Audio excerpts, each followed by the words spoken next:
के हमारे guest speaker हैं डॉक्टर केतन कुमार विनोद चंद्रा शाह सर का मैं एक छोटा सा इंट्रो दे रही हूँ। इन्होंने 1989 में DHMS किया था और MD इन्होंने 2007 में किया है।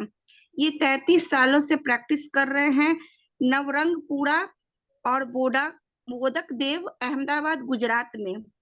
ये अहमदाबाद होम्योपैथिक मेडिकल कॉलेज में प्रोफेसर है मेटेरिया मेडिका के, और ये गाइड और एग्जामिनर भी हैं PhD और MD के। इन्होंने नेशनल और इंटरनेशनल सेमिनार्स और वेबिनार्स में बहुत सारे प्रेजेंटेशन भी दिए हैं, और इनका अपना एक YouTube चैनल भी है जिसपे 1 लाख सब्सक्राइबर भी हैं। इनका आज का विषय है GERD और इसके होम्योपैथिक प्रबंधन। सो डॉक्टर केतन शाह, आपका IFPH मंच पे बहुत बहुत स्वागत है। Over to you sir. Thank you for warm welcomes and thanks for your opportunity or giving this platform. So आज का मेरा जो टॉपिक है गैस्ट्रोइसोफेगल रिफ्लेक्स डिजीज। अब बात यह है कि मैंने ये टॉपिक क्यों सिलेक्ट किया है। तो मैंने मेरी प्रैक्टिस में देखा है कि प्रैक्टिस में रेस्पिरेटरी और GIT प्रॉब्लम्स इसके पेशेंट सबसे ज्यादा रहते हैं। GIT में आप बच्चों में देखोगे तो कॉन्स्टिपेशन है, डायरिया है, इसके अलावा भी इरिटेबल बाउल सिंड्रोम, डिसेंट्री, और सबसे ज्यादा जो प्रॉब्लम है वो खास करके आप बोल सकते हैं कि लोगों को एसिडिटी की कंप्लेन रहती है। जो नॉर्मल भाषा में पेशेंट यही बोलता है कि जलन होती है, एसिडिटी रहती है, तो ये प्रॉब्लम सबसे ज्यादा रहता है। तो इसलिए मैंने ये टॉपिक चुना है कि काफी मुझे उसके पेशेंट्स मिलते हैं प्रैक्टिस में। आप ये देख सकते हो, एक न्यूज है कि जो हार्ट बर्न यानी एसिडिटी की जो दवाई लेते हैं उसके डायरेक्ट कैंसर के साथ कुछ रिलेशन है, कैंसर का रिस्क रहता है। तो ये न्यूज कुछ साल पहले इसका रिसर्च हुआ है, न्यूज जाहिर में आया, तो एक पता चला कि लोगों जो आराम से जो एसिडिटी की दवाइयां लेते थे उनको लगा कि नहीं, हमें ये नहीं लेना चाहिए, हमें कुछ अल्टरनेटिव साइंस पे जाना चाहिए। और तब से आप बोल सकते हो कि होम्योपैथी में इसके लिए पेशेंट्स भी काफी बढ़ गए कि नहीं, हमें अब वो दवाई छोड़नी है, हमें कुछ आप होम्योपैथिक सजेस्ट कीजिए। इसलिए मैंने ये टॉपिक आज सिलेक्ट किया है जो बहुत बर्निंग टॉपिक है। मैं कुछ केसेस बताऊंगा आपको, और इसके मैनेजमेंट में कौन कौन सी होम्योपैथिक मेडिसिन है, तो केसेस के through and as a therapeutics point of view भी मैं बताऊंगा कि होम्योपैथी किस तरह से इसमें इफेक्टिव रहती है। तो सबसे पहले हम समझते हैं कि GERD क्या है। तो गैस्ट्रोएसोफेजियल रिफ्लेक्स डिजीज, इसमें क्या होता है, स्टमक में हमें पता होता है कि जो बाइल सिक्रेशन वगैरह होते हैं, स्टमक जूसिस होते हैं, वो कोई ना कोई वजह से ऊपर आ जाते हैं, इसोफेगस में आ जाते हैं, और उसकी वजह से रिपीटेडली जो फ्लो आता है और इसोफेगस में उसकी जो इफेक्ट होती है उसको हम GERD बोलते हैं। सिंपल लैंग्वेज में यही है। अब हम सब लोग एनाटॉमी तो पढ़े हैं, थोड़ा एक एनाटॉमी का एक ब्रशअप हो जाए। तो जो ऊपर जो एक फ्लैप होता है, मस्कुलर फ्लैप, जिसको इपिग्लोटिस बोलते हैं, तो ये क्या करता है कि वो क्लोज रहता है ताकि जो हम फूड लेते हैं वो सीधा इसोफिगस में जाए, ना कि विंड पाइप में जाए। अगर विंड पाइप में जाएगा तो हमें पता है कि न्यूमोनिया की ऐसा कोई भी प्रॉब्लम हो सकता है। तो इपिग्लोटिस का एक काम है कि फूड को इसोफेगस में ही जाने दे, वहां जो है विंड पाइप उसमें नहीं जाए। दूसरा एक है ओव्यूला। ओव्यूला आप देख सकते हो यह फिगर में, तो वो रोकता है कि लिक्विड वगैरह है ऊपर की कैविटी में, मतलब नेजल कैविटी में न चला जाए, उसका उसका फंक्शन रहता है। जो हमारे लिए यूजफुल है, ये फिगर है UES एंड LES। तो हम पहले बात करते हैं कि अपर इसोफिगल स्प्लिंटर, इसका क्या काम होता है। तो वो वैसे क्लोज रहता है, लेकिन जैसे ही उसको सेंसेस मिलते हैं कि कुछ लिक्विड या कोई फूड आ रहा है उसकी तरफ, तो अपने आप वो स्प्लिंटर रिलैक्स हो जाएगा और रास्ता ओपन कर देगा ताकि फूड इजीली इसोफेगस में एंटर हो जाए। और जब फूड वगैरह नहीं आता है तब वो कम रहता है। तो एक मसल्स रिंग शेप होता है और जिसको अपर इसोफिकल स्प्लिंटर बोलते हैं, और उसका ये फंक्शन है। इस तरह से ही एक नीचे की साइड इसोफेगस और स्टमक के जंक्शन पे लोअर इसोफिकल एंटीरियर रिंग होता है, जिसको लोअर इसोफिकल स्प्लिंटर बोलते हैं।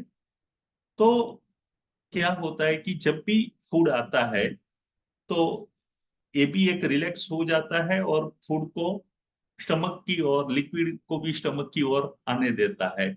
लेकिन जैसे ही ये फूड और लिक्विड पास हो जाता है तो वो अपने आप बंद हो जाता है। तो बंद होते ही जो स्टमक में जो डाइजेस्टिव जूसेस जाते थे स्टमक में से इसोफेगस में, वो नहीं जाते हैं। तो जो डाइजेस्टिव जूसेस है वो स्टमक में ही रहते हैं, ताकि वो बैक प्रेशर जिसको बोलते हैं ऐसा नहीं होता है। तो ये हमारे बॉडी की रचना है। और अगर ये इसके फंक्शंस नॉर्मल चलते रहे तो हमें कोई प्रॉब्लम नहीं रहता है। अब प्रॉब्लम कब होता है? जब ये लोअर इसोफेगस, ये है वाल जो है जिसको हम वाल ही बोलेंगे, आप देख सकते हैं लोअर इसोफेगल स्ट्रक्चर स्प्लिंटर जो है, ये स्फिंक्टर जब वीक हो जाता है या तो डैमेज हो जाता है, तो जब ये लूज हो जाते हैं या तो डैमेज हो जाता है, तो उसका जो फंक्शन है क्लोज होने का वो नहीं होता है। वो फूड अंदर चला गया, नॉर्मली वो क्लोज हो जाता है, इसोफेगस में से स्टमक में फूड गया, बाद में वो वाल क्लोज हो जाता है। लेकिन जब उसको डैमेज होता है या तो कोई भी जब वजह से वो मसल्स उसके वीक हो जाते हैं तो प्रॉपरली बंद नहीं होता है। तो प्रॉब्लम क्या होता है, जो जूसीस है फूड है वो सब ऊपर इसोफेगस में, आप बोल सकते हो कि बैक प्रेशर में आ जाते हैं। तो ये जब प्रॉब्लम होता है उसकी वजह से सीवियर एसिड रिफ्लेक्स होता है और हार्ट बंद होता है। तो जो मेन प्रॉब्लम है वो इसी में ही है, एलईएस में। तो एलईएस में प्रॉब्लम होने की वजह से, वो वीक होने की वजह से है तो डैमेज होने की वजह से हम बोल सकते हैं कि जीईआरडी का प्रॉब्लम हो सकते हैं। अब ये जो एलईएस है, लोअर इसोफेगल स्फिंक्टर, वो क्यों वीक होता है और तो क्यों डैमेज होता है? तो सबसे पहला रीजन वो है कि हम जब ओवर ईटिंग हो जाता है हमारे से, तो स्टमक में, आप बोल सकते हो स्टमक एक्सपांड हो जाता है और अंदर से एक प्रेशर आता है। तो अगर ये बार बार प्रेशर रहा तो जो ये एलईएस है, लोअर इसोफेगल मसल्स जो बोलते हैं, वाल बोलते हैं, वो डैमेज होता है। अनदर रीजन मोस्ट कॉमन वो ओबेसिटी है। मोटे लोगों में ये आपको देखा जाता है कि ये प्रॉब्लम ज्यादा दिखता है। जो लोग स्मोकिंग और अल्कोहल रेगुलरली करते हैं उस उनमें भी ये प्रॉब्लम हो सकता है। और इसके अलावा आप बोल सकते हो कि प्रेगनेंसी में 40 to 85% महिलाओं में ड्यूरिंग द प्रेगनेंसी ये प्रॉब्लम हो सकता है। इसके अलावा अगर आप फैटी फूड ज्यादा खाते हो उससे भी प्रॉब्लम होता है। कई बार क्या होता है कि कुछ ऐसी मेडिकेशन जो हम रेगुलर लेते हैं, जैसे अस्थमा की दवाई आप कुछ समय से ले रहे हो, या तो कैल्शियम चैनल ब्लॉकर्स आप ले रहे हो, एंटीहिस्टामिन लेते हो, नींद की गोलियां जो सिडेशन के हिसाब से लिया जाता है, या तो कोई पर्सन लंबे समय से एंटी डिप्रेसेंट मेडिसिन लेते हैं, तो जो मेडिसिन की भी कुछ इफेक्ट होती है, वो मेडिसिन ये प्रॉब्लम क्रिएट करती है। तो ये सारे रीजन थे कि एलईएस क्यों वीक होता है और डैमेज होता है। एक आपको पता है कि हाइटस हर्निया, तो upper part of the stomach pushing out the abdominal cavity, और वो चेस्ट कैविटी में आ जाता है। आप बाहर बाजू की फिगर में देख सकते हैं। तो जो डायाफ्राम के ओपनिंग के थ्रू ये ऊपर आ जाता है चेस्ट कैविटी में, और इसकी वजह से भी ये हाइटस हर्निया भी एक कॉज है, जीएआरडी को जीएआरडी करता है। सो अगर ये एसिड कभी कभी आता है तो वो नॉर्मल है कि ठीक है, वो कोई प्रॉब्लम नहीं करता है। बट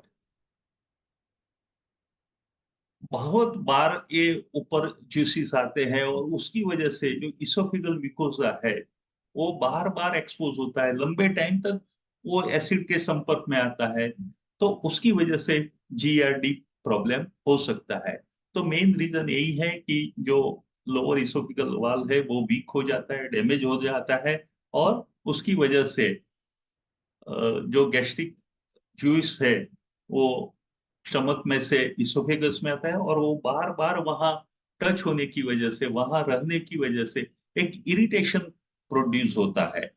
और ये लंबे टाइम ये प्रॉब्लम रहे तो इसोफेगस को भी डैमेज करता है और जीईआरडी के सिम्टम्स भी डेवलप होते हैं।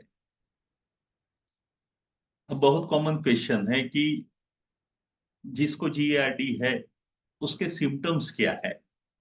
तो बहुत नॉन सिम्टम्स है, ये है कि हार्ट बंद होगा, रिट्रोस्टर्नल बर्निंग होगा, वहां डिस्कम्फर्ट होगा, रीगर्जिटेशन होगा, और एफर्टलेस जो आपने खाया है वो कंटेंट्स अपने आप ऊपर आ जाएगा, फेरिंग्स तक आ जाएगा, नौसिया भी नहीं होगा और वो ऊपर आ जाएगा, और वाटर ब्रश और बेल्चिंग, डकार आना। तो एक कॉमन सिम्टम्स है, मेनली तो जलन, डकार आना और मुंह में खट्टा पानी आ जाना, ये कॉमन सिम्टम्स है जीएआरडी के।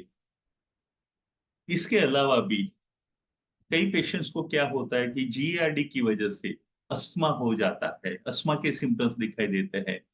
ये एसिड ऊपर तक आ जाने की वजह से, अगर वो यहाँ थ्रोट तक उसकी इफेक्ट होती है, उसकी वजह से होर्सनेसनेस, आवाज उसकी पेशेंट की बैठ जाती है, फेरेंजाइटिस होता है, मतलब इन्फ्लामेशन ऑफ फेरिंग्स हो जाता है, चेस्ट पेन भी होता है। और अगर एसिड ज्यादा रहा और कांस्टेंट दांत को टच करता है तो दांतों पे भी उसकी इफेक्ट दिखाई देती है, जिसको डेंटल इरोजन बोलते हैं। कई बार हमने पेशेंट को खांसी की कंप्लेन करते हुए देखा है, तो बोल पेशेंट यही बोलते हैं कि हम रात को सो जाते हैं, उसके बाद खांसी शुरू हो जाती है। तो हमें इंक्वायर करना चाहिए कि उसको एसिडिटी तो नहीं रहती है, क्या होता है कि रात को लेट खाना खाया, ज्यादा खाना खा लिया, फैटी फूड खा लिया, तो ये इसकी इफेक्ट गले तक हो जाती है, और उसकी वजह से इरिटेशन गले में होता है, एक लंप लाइक सेंसेशन फील होता है कि गले में कुछ लंप है, ऐसा एक सेंसेशन होता है, और उसकी वजह से खांसी डेवलप होती है। तो हार्ट बर्न और बेल्चिंग के अलावा भी आप देख सकते हो कि ये सारे सिम्टम्स है इसके।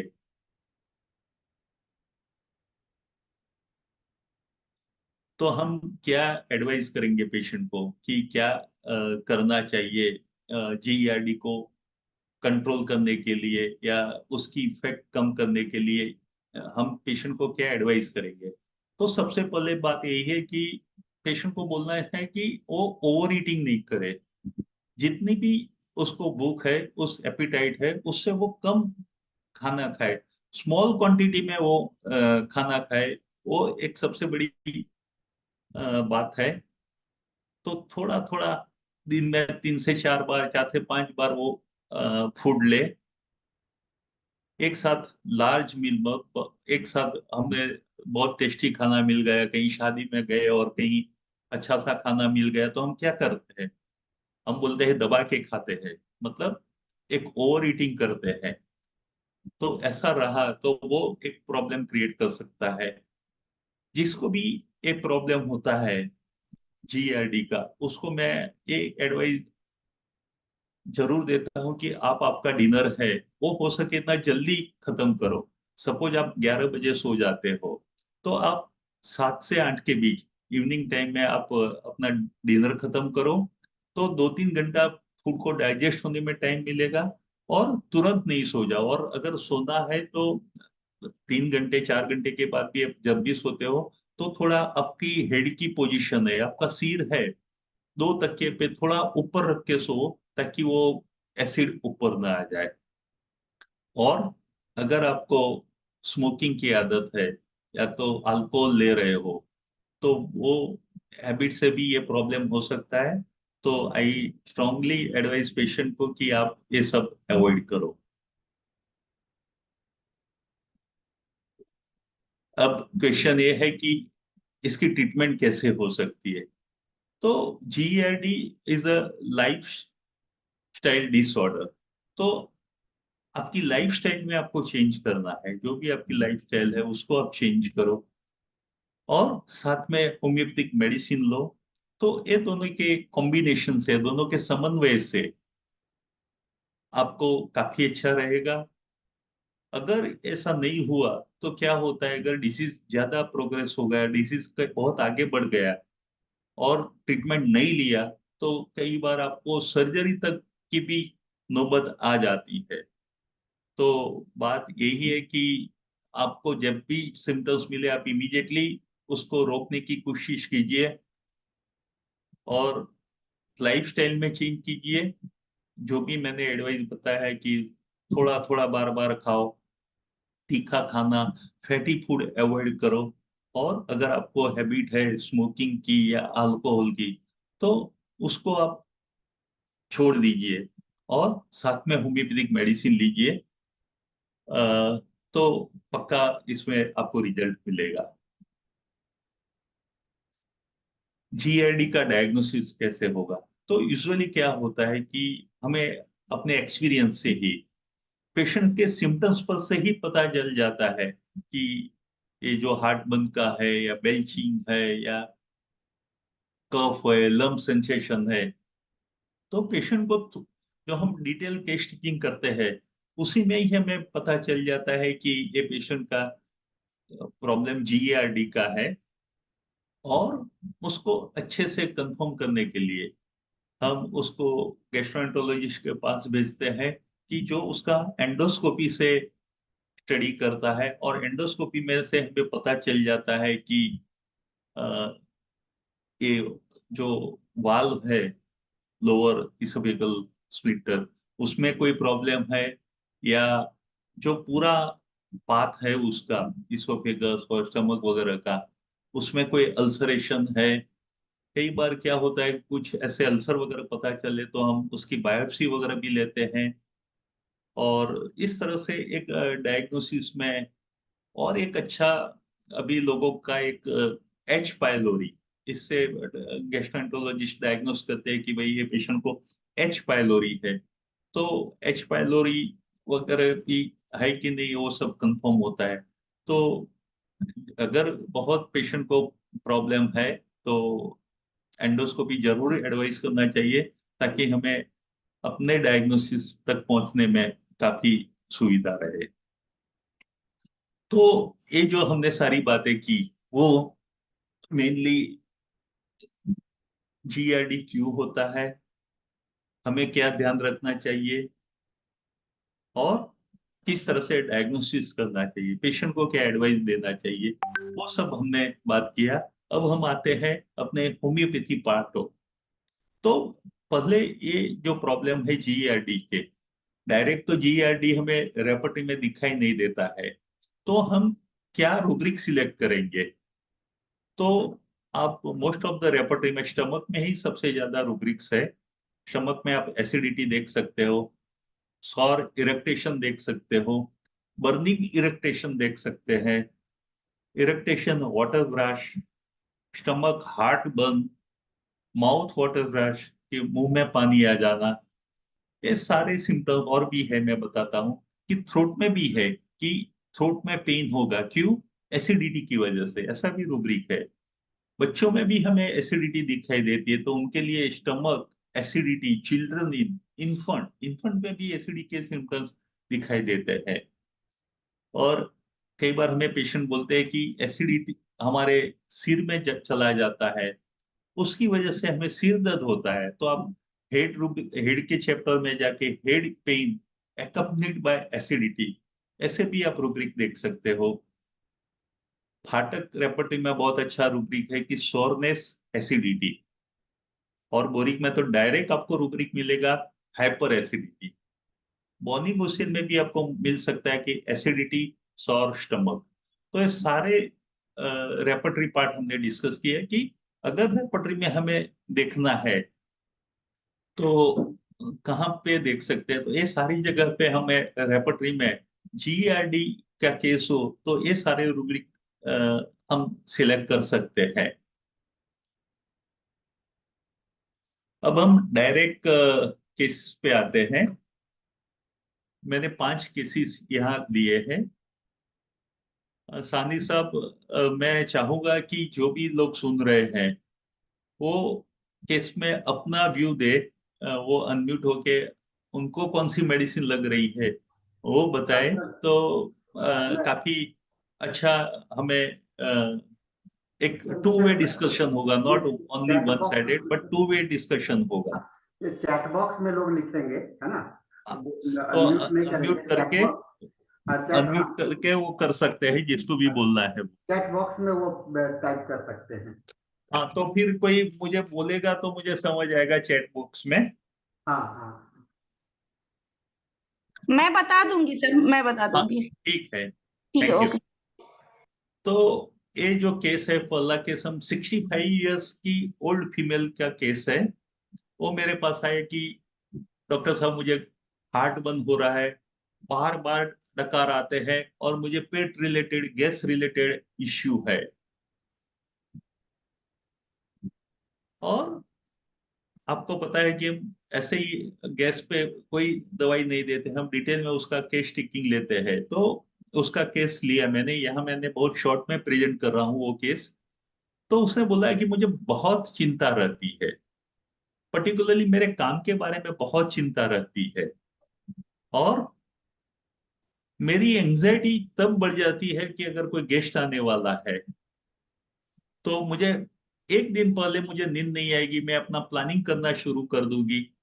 तो अगर एक दो दिन के बाद मुझे न्यूज मिला कि कोई गेस्ट आने वाले हैं तो बस मेरी रात की नींद चली जाती है। मुझे वही मेरे माइंड में प्लानिंग शुरू हो जाता है कि गेस्ट के लिए क्या खाना बनाऊंगे, किस तरह से उसको घर पे अ, उसका अरेंजमेंट करूंगी। वही थॉट्स उसके माइंड में चल जाते हैं और उसकी वजह से वो पेशेंट रात भर सो नहीं पाता है। और बस। Argentum nitricum. ओके, तो एक आंसर मिला अर्जेंटम नाइट्रिकम। और कोई? किन्नी का तो नहीं है सर कोई। ओके, तो आंसर सही है। ये पेशेंट में अर्जेंटम नाइट्रिकम दिया क्योंकि एंटीसिपेटरी एंजाइटी। और आप सबको पता है कि अर्जेंटम नाइट्रिकम पेट की प्रॉब्लम के लिए, गैस्ट्रिक प्रॉब्लम के लिए बहुत अच्छी मेडिसिन है। और ये पेशेंट को भी एक बहुत इम्पेशंस है। तो आर्यन पेशेंट है वो हरीड पेशेंट होता है, उसको सब कुछ जल्दी जल्दी में करना चाहिए चाहते हैं। तो ये पेशेंट भी इम्पेशंस है और उसको कंपनी, बातें करना, फ्री टाइम में बातें करना वगैरह अच्छा लगता है। तो आंसर बिल्कुल सही है कि I prescribe argentum nitricum to this patient, और बहुत अच्छा अर्जेंटम नाइट्रिकम से रिजल्ट मिला। तो हम थोड़ा अर्जेंटम नाइट्रिकम के बारे में बात करें तो नर्वस इम्पल्सिव पेशेंट, हरीड, सभी काम उसको, जो भी काम हो वो जल्दी जल्दी करने में उसका इंटरेस्ट रहता है। बस मैं जल्दी से अपने काम खत्म करूं और फिर बैठ जाऊं, आराम करूं। जो हरी एंड वरीड, हम बोलते हैं ना कि पेट के प्रॉब्लम सारे हरीनेस से होता है, वरी से होता है। एंटीसिपेटरी एंजाइटी, क्या होगा क्या होगा। और हमें पता है कि argentum nitricum is good remedy for stage fear. उसको हाइट से डर लगता है, बंद जगह से डर लगता है। तो ऐसे पेशेंट में जब गैस्ट्रिक प्रॉब्लम हो, मैं हमेशा ये पेशेंट जो पूछता हूँ, एग्जाम्पल पूछता हूँ कि अगर आपको कहीं पहुंचना है, कोई सपोज आपकी फ्लाइट का टाइम सुबह 8 बजे है, तो बोले कि नहीं नहीं साहब, मैं तो पहले ही 6 बजे जाके ही या 5 बजे जाके लोगों से पहले ही जाके बैठ जाता हूँ, मैं कोई चांस लेने के लिए तैयार नहीं हूँ कि कुछ रास्ते में हो गया ये वो। तो इस तरह के एंटीसिपेटरी एंजाइटी और हरीडनेस, ये मैं सबसे अच्छे कंसीडर करता हूँ। For the prescription of argentum nitricum. और नर्वसनेस तो बहुत होता है और उसकी वजह से नर्वस डायरिया भी होते हैं।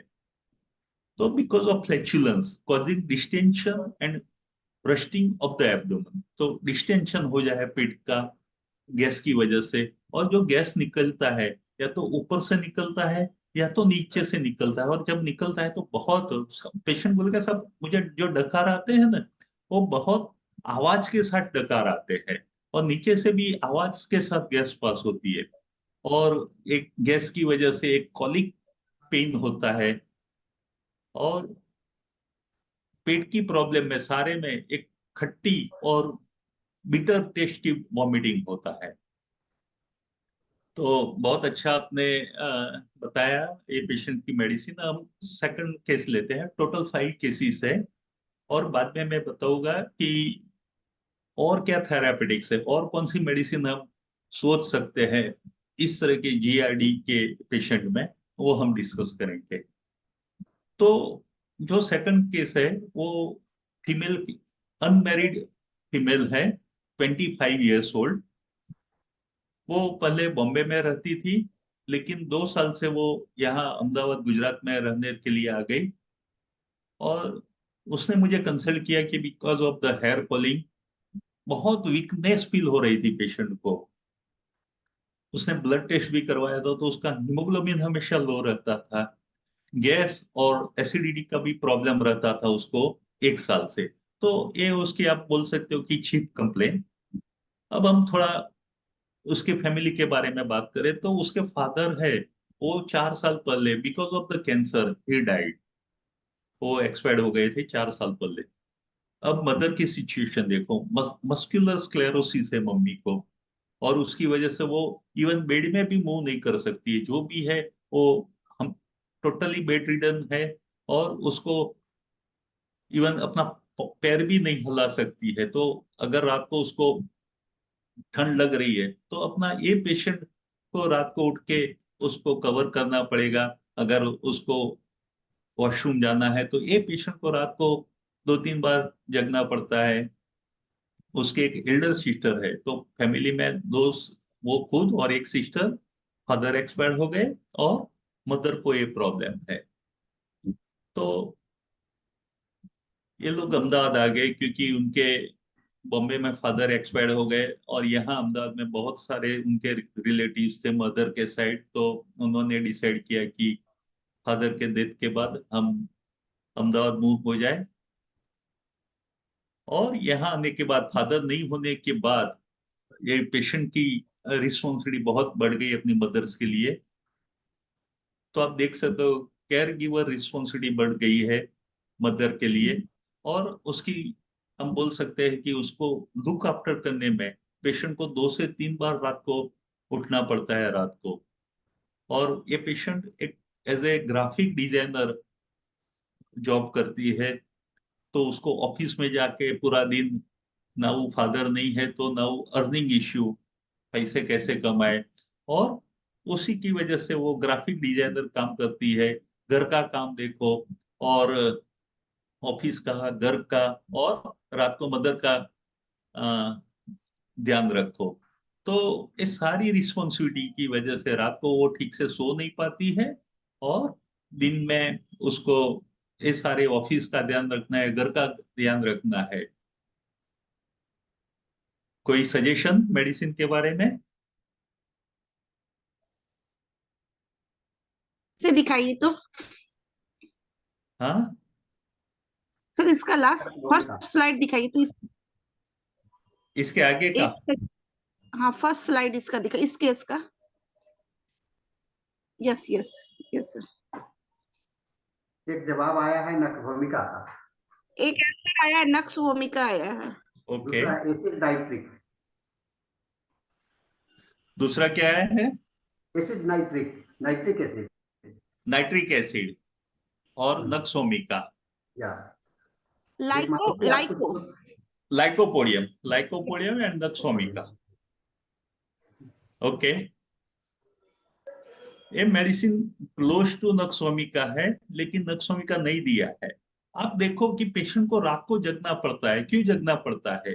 अपनी मदर की जो इतनी प्रोलॉन्ग इलनेस है, तो मदर के लिए रात को उसकी नींद नहीं होती है, तो नाइट वॉचिंग है। नाइट वॉचिंग नक्सोमिका में भी है और नाइट वॉचिंग ए पेशेंट में भी है। तो क्यों प्रॉब्लम हो रहा है? ऐसी कौन एक सी मेडिसिन जवाब है कि एक जवाब और आया है, पल्सेटिला।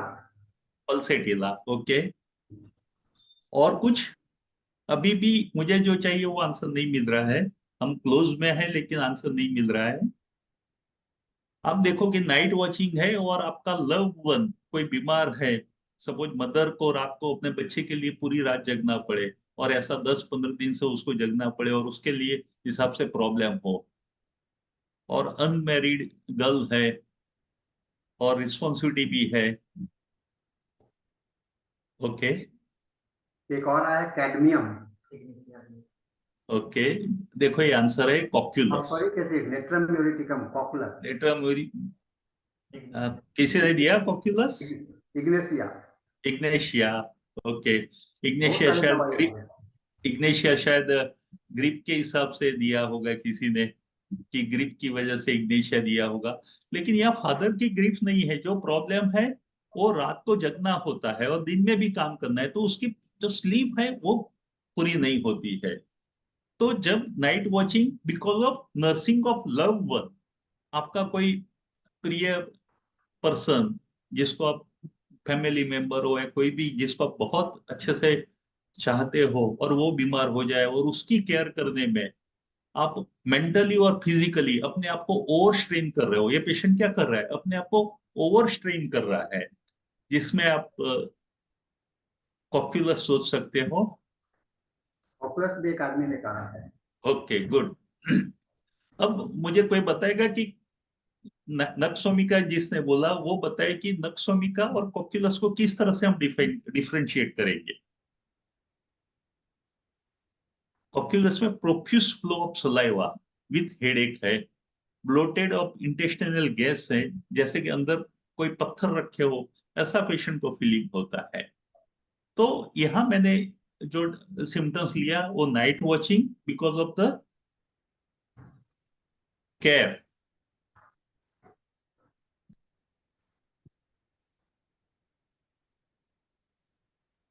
केयर अपनी मदर की, नर्सिंग ऑफ लव वन, ये रूब्रिक है कॉक्यूलस का। तो अब कॉक्यूलस को नक्सोमिका को कैसे डिफरेंशिएट करोगे आप?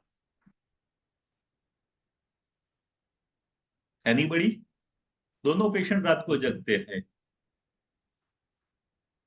तो नक्सोमिका क्यों नहीं दिया और कॉक्यूलस दिया? देखो क्या होता है इसमें कि नक्सोमिका क्यों रात को जगता है। हमें पता है कि वो बिजनेस माइंडेड पर्सन है, उसके एम्बिशियस पर्सन है वो नक्सोमिका, और पार्टी के लिए रात को काम करने के लिए वो रात को सिगरेट भी पिएगा, स्मोकिंग भी करेगा, कॉफी भी पिएगा। तो अपने बिजनेस के लिए, अपने एंजॉयमेंट के लिए वो रात भर जगता है और इधर उधर का खा लेता है, और उसकी वजह से उसको एसिडिटी होता है। तब अब नक्सोमिका उसको प्रिस्क्राइब करते हैं। और जो पेशेंट है कॉक्यूलस का, वो ऐश आराम करने के लिए, मौज शौक के लिए रात को नहीं जगता है, लेकिन अपने लव वन की केयर करने के लिए उसको जगना पड़ता है। उसको एक स्ट्रेस रहता है कि मेरी मम्मी को बहुत तकलीफ हो रही है, उसके प्रति एक सिंपैथी होती है। आपको पता है कि कॉक्यूलस वो सिंपैथेटिक रेमेडी है, दूसरे के प्रति उसको बहुत प्यार, मतलब सिंपैथी आती है। उसकी वजह से यहाँ मैंने कॉक्यूलस दिया है। और कॉक्यूलस में नर्वस सिस्टम पे इफेक्ट करने वाली दवाई है। मैं आपको एक बात और बताऊं कि कॉक्यूलस है ना, फिशर्स मैन यूज करते हैं, जो माछीमार लोग होते हैं, वो क्या करते हैं कि पानी में कॉक्यूलस के सीड्स डाल देते हैं, तो मछली आके उसको खा लेती है, और मछली खाने के बाद उसकी जो मोटिलिटी है, मोबिलिटी है, वो स्लो डाउन हो जाती है, क्योंकि ये दवाई नर्वस सिस्टम पे इफेक्ट करती है। उन पर नर्वस सिस्टम की इफेक्ट होने की वजह से वो बहुत फास्ट पानी में स्विम नहीं करती है, तो वो लोग इजीली उसको कैच कर सकते हैं। तो कॉक्यूलस नर्वस सिस्टम पे पैरासिस और पैरालिसिस, ये उसके सिम्टम्स है, लेकिन वो ग्रेजुअली आता है, सडन नहीं। इस तरह के काफी लंबे समय तक स्ट्रेस में रहने के बाद और फिजिकल और मेंटल स्ट्रेन के बाद जो प्रॉब्लम होता है, तब पैरालिसिस और पैरालिसिस स्टेज आता है। तो ये थी कंपैरिजन। अभी मैं एक छोटी सी मेडिसिन, छोटा सा ही केस है कि कॉलेज स्टूडेंट मेरे पास आया और यंग एज में ही था। उसका डाइजेशन, बोला डॉक्टर साहब मेरा वीक है, मुझे छाती में जलन होती है, गैस प्रॉब्लम रहता है, मैं पढ़ने में बहुत अच्छा हूँ लेकिन मुझे कॉन्फिडेंस नहीं है, स्टेज फ्राइट नहीं है, और मैं खाने बैठता हूँ तो मुझे लगता है कि मुझे बहुत भूख लगी है, लेकिन जैसे ही मैं खाना शुरू कर देता हूँ तो मेरी भूख चली जाती है। और जो मेरी बॉडी है, वो मैंने देखा उसको तो वो लीन थीन दिखाई देता था, मतलब उसका स्ट्रक्चर जो बोलो बॉडी का, वो लीन थीन था। तो कोई सजेस्ट कर सकता है कि क्या मेडिसिन हो सकती है? बहुत इजी मेडिसिन है, एक थोड़ा सा कॉकलेस ही। आया है, क्या? कॉकलेस लाइकोपोडियम। कॉकलेस लाइकोपोडियम। कॉकलेस लाइकोपोडियम। पली क्या बताई साहब? पहले बताए कॉकलेस। कॉक्यूलस। हाँ, और कोकुलस कोकुलस होगा। कॉकलेस, दूसरा लाइकोपोडियम। Okay, lycopodium. और कोई सजेशन? आयोडियम। आयोडम, very good. देखो मैं बताऊं यहाँ कि आयोडम पेशेंट है ना, वो जो भी खाता है वो। रोहित कुमार कह रहे हैं लाइकोपोडियम और अर्जेंटम नाइट्रिकम दोनों साथ। ओके, बराबर है साहब। तो ये पेशेंट को जो बताया वो मेडिसिन अलग है, लेकिन मैं लाइकोपोडियम के लिए बात करूंगा। तो लाइकोपोडियम में क्या होता है, पेशेंट जो खाता है, बहुत भूख लगती है और पेशेंट ज्यादा भी खाता है, उसकी एपिटाइट बहुत रहती है, और लेकिन वो थोड़े ही टाइम में वो डाइजेस्ट हो जाता है। तो अभी खाया, 4-5 रोटी खा ली, 2 घंटे के बाद वो बच्चा भूखा न भूखा वापस आएगा। यहाँ क्या होता है, भूख लगती है लेकिन पेशेंट खा नहीं पाता है। आयोडम भी आपकी बात सही है कि लीन थीन इमेक्शिएटेड रहता है, लेकिन यहाँ एक चीज और जोड़ी है कि पेशेंट पढ़ाई में अच्छा है, मेंटली बहुत इंटेलिजेंट है, बट फिजिकली वीक। और मेडिसिन आपने जो बताया काफी लोगों ने, वो सही है, लाइकोपोडियम। लाइकोपोडियम में क्या है कि वीक डाइजेशन है with much bloating, sour belching, belching rise to pharynx, vomiting of the food and bile, gastroenteritis from fright, ये सब तो जीआईटी सिम्टम्स हुए।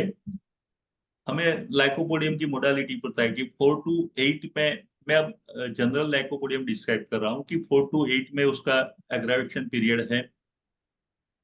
ये पेशेंट को स्वीट अच्छी लगती है, राइट साइडेड मेडिसिन है, चीली पेशेंट होता है, उसको गर्मी से लेकेसिस और लाइकोपोडियम में ये तो डिफरेंट है। अगर थ्रोट पेन लेफ्ट साइड है तो हम लेकेसिस सोचेंगे, थ्रोट पेन राइट साइड है तो लाइकोपोडियम हम सोचेंगे। और ये पेशेंट काफी इगोइस्टिक होते हैं, उनको पावर करना डिक्टेटोरियल बोलते हैं, मैं बोलूं वैसे ही होना चाहिए। और खास करके अपने से जो सबॉर्डिनेट लोग होते हैं, अपने से जो नीचे के लोग हैं, जो उनके अंडर में काम करते हैं, उन पर ये बहुत पावर जता रहा है। बट कोई उसको सुपीरियर मिलेगा, उसका बॉस आएगा तो वो काफी सरेंडर हो जाएगा, उनको उनको बटर पॉलिश करने लगेगा। तो जो सुपीरियर के प्रति अलग नेचर है, और अपने से इंफीरियर लोगों के प्रति अलग जिसका बिहेवियर है, उसमें मैं लाइकोपोडियम बोल सकते करते हैं। और पब्लिक स्पीकिंग का डर रहता है, जैसे हमने अर्जेंटम नाइट्रिकम में देखा कि फियर ऑफ स्टेज, इस तरह से लाइकोपोडियम में भी है, जेलसेमियम में भी है, सिलीशिया में भी है। तो इस पेशेंट सारे को स्टेज पे जाने में डर लगता है।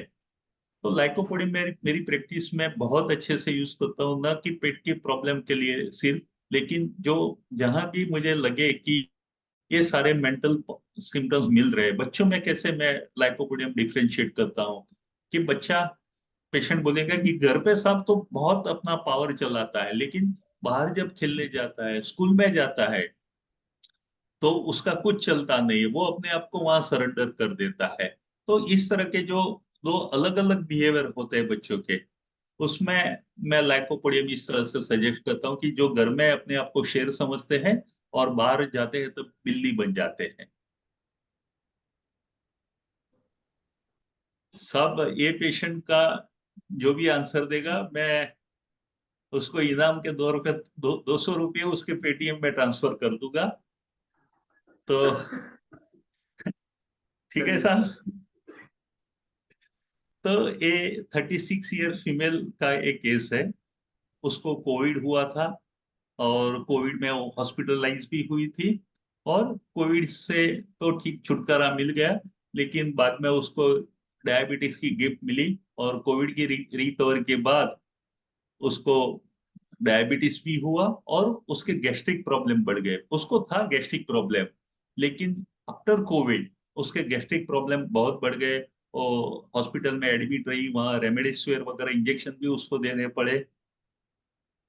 ये पेशेंट्स पिंपल्स के लिए और भी गैस्ट्रिक प्रॉब्लम के अलावा पिंपल्स, उसका बहुत पर्टिकुलर मोडालिटी थी कि पीरियड्स के पहले उसके पिंपल्स बढ़ जाते हैं, उसको कफ रहता है, उसमें वाइट एक्सपेक्ट्रेशन निकलता है, वो उसको नींद लेट आती है, बट एक बार नींद आ जाए तो अच्छे से वो सोती है। तो गैस्ट्रिक प्रॉब्लम में क्या है, थोड़ा भी कुछ सिंपल फूड खाती है तो उसको डिफिकल्ट हो जाता है उसको डाइजेस्ट करने में। लाई डाउन में अगर पेशेंट खाना खाने के बाद सो गया तो एक्सेसिव गैस हो जाता है और गैस अपने मुंह से पास होता रहता है। और मैंने बताया इस तरह से पोस्ट कोविड रिकवरी हुई उसका, पोस्ट कोविड ये प्रॉब्लम शुरू हुआ। पीरियड्स के वक्त, पीरियड्स के पहले जैसे बताया पिंपल्स बढ़ जाते हैं एंड ड्यूरिंग द पीरियड्स उसको या तो डायरिया या तो कॉन्स्टिपेशन होगा। पिंपल्स बताए उस तरह से, खांसी का भी बताया, स्लीप, और उसको स्वेटिंग रहता है पर्टिकुलरली इन सिर में और अंडर आर्म में। उसको बहुत एंजाइटी रहती है, फियर ऑफ सीरियस इलनेस, मुझे कुछ कैंसर न हो जाए, पेट का प्रॉब्लम और उसमें से कैंसर न हो जाए, किसी को भी कुछ हो, खास करके अपनी डॉटर के लिए उसको बहुत एंजाइटी होती थी। उसको दो सन, एक सन और एक डॉटर है, लेकिन उसको डॉटर के बारे में, उसके फ्यूचर के बारे में बहुत चिंता रहती है। Concern about the well being of children specially during the health crisis. जब भी बच्चे बीमार हो जाए तो पेशेंट काफी एंशियस हो जाता है। थोड़ी भी इलनेस में उसको डेथ तक के विचार आ जाते हैं कि मुझे कैंसर न हो जाए, मेरा डेथ न हो जाए, मेरा डेथ हो जाएगा तो मेरा बच्चों का क्या होगा। और very positive about the daughter. Arsenic album. Very good. और excellent, correct. और कुछ कैंसर या carbo veg plus nigella sativa. Carbo veg avena carbo veg sativa कार्बोवेट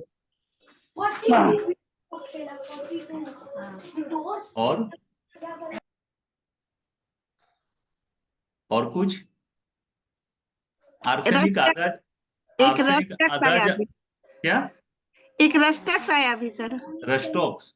हाँ, हाँ हाँ। एवेना सटाइवा का रोल मुझे समझ नहीं आया कि ये केस में क्यों एवेना सटाइवा दिया। सब लोगों ने अपना अपना ओपिनियन डाला है सर। हाँ सब लोगों ने अपना अपना अलग अलग ओपिनियन दिया हाँ, है। कोई बात नहीं, अच्छा है। अब वाच करना पेटीएम में किसके पास जाएगा 200 रुपीज। देखो आर्सेनिक आधा जवाब सही है। मैंने पेशेंट्स को पहले कैलकेरिया आर्स दिया, बिकॉज आप देखो कि स्वेटिंग है और जो हेल्थ इश्यू है वो आर्सेनिक बहुत सही है कि क्या होगा पेशेंट को, और जो एंजाइटी है अबाउट अवर चिल्ड्रन उसमें भी आर्सेनिक है। लेकिन ये फुल्ली आर्सेनिक आज पेशेंट नहीं था, उसको मैंने शुरू में कैलकेरिया आर्स दिया, उससे इतना रिजल्ट नहीं मिला क्योंकि वो स्वेटिंग वगैरह था। बाद में उसको काली आर्स दिया। आपको पता है कि आर्सेनिक के तो सारे सिम्टम्स हैं कि fear of disease, fear of anxiety about children, restlessness, थोड़ा भी कुछ होगा तो बच्चों का या खुद को तो उसमें से आगे का सोच आते हैं। लेकिन काली वी कंसीडर कि उसको फैमिली की बहुत चिंता होती है, तो आई सजेस्ट इसको काली आर्स दिया, और पहले कैलकरी आर्स दिया, कैलकरी आर्स से रिजल्ट नहीं मिला, फिर काली आर्स दिया और उससे बहुत अच्छा रिजल्ट मिला। तो आप बोलोगे तो आधे आंसर का आधे रुपीज में पेटीएम कर दूंगा। जो भी पेशेंट है उसका नंबर आप मुझे भेज देना। Okay, right. मैं भेज दे दूंगा। चेतन साहब, ये डॉक्टर दीपमाला है हम लोग के होस्ट, उन्हीं का है। तो मैं आपको पेटीएम नंबर इनका भेज दूंगा। Okay sir. ओके। ये बहुत इजी केस है, बहुत आसान सा केस है कि 23 ईयर्स ओल्ड मेल स्टूडेंट, वो उसको मेन प्रॉब्लम होर्सनेस का था, और दूसरा कि खट्टी डकारे रहती है। वेरी लाइवली पर्सन, जब भी मिले तो आए तो बहुत हंस हंस के बात करे, अच्छे से आपको पूछे डॉक्टर आप क्या करते हो, कैसा चल रहा है। और देखा कि बहुत केयरिंग है वो, और किसी को भी हेल्प की जरूरत रहती है तो वो ऑलवेज रेडी टू हेल्प। तो और उसकी खाने में क्या अच्छा लगता है, तो बोले कि मुझे आइसक्रीम बहुत अच्छा लगता है, कोल्ड ड्रिंक्स अच्छा लगता है, और मुझे अच्छा भी लगता है, और जब मुझे गैस्ट्रिक प्रॉब्लम होता है तो मैं ये खा लेता हूँ तो अच्छा भी लगता है मुझे। तो ये शॉर्ट केस है, बहुत आसान सा केस है। 3 जवाब आए हैं और तीनों एक ही मेडिसिन है, फॉस्फोरस। राइट। बहुत आसान है फॉस्फोरस, क्योंकि हमें पता होता है कि फॉस्फोरस थ्रोट के लिए, आवाज के लिए बहुत अच्छी मेडिसिन है, और पेट के प्रॉब्लम में भी, खासकर acidity, better by taking cold drinks, उसमें बहुत अच्छी दवाई है।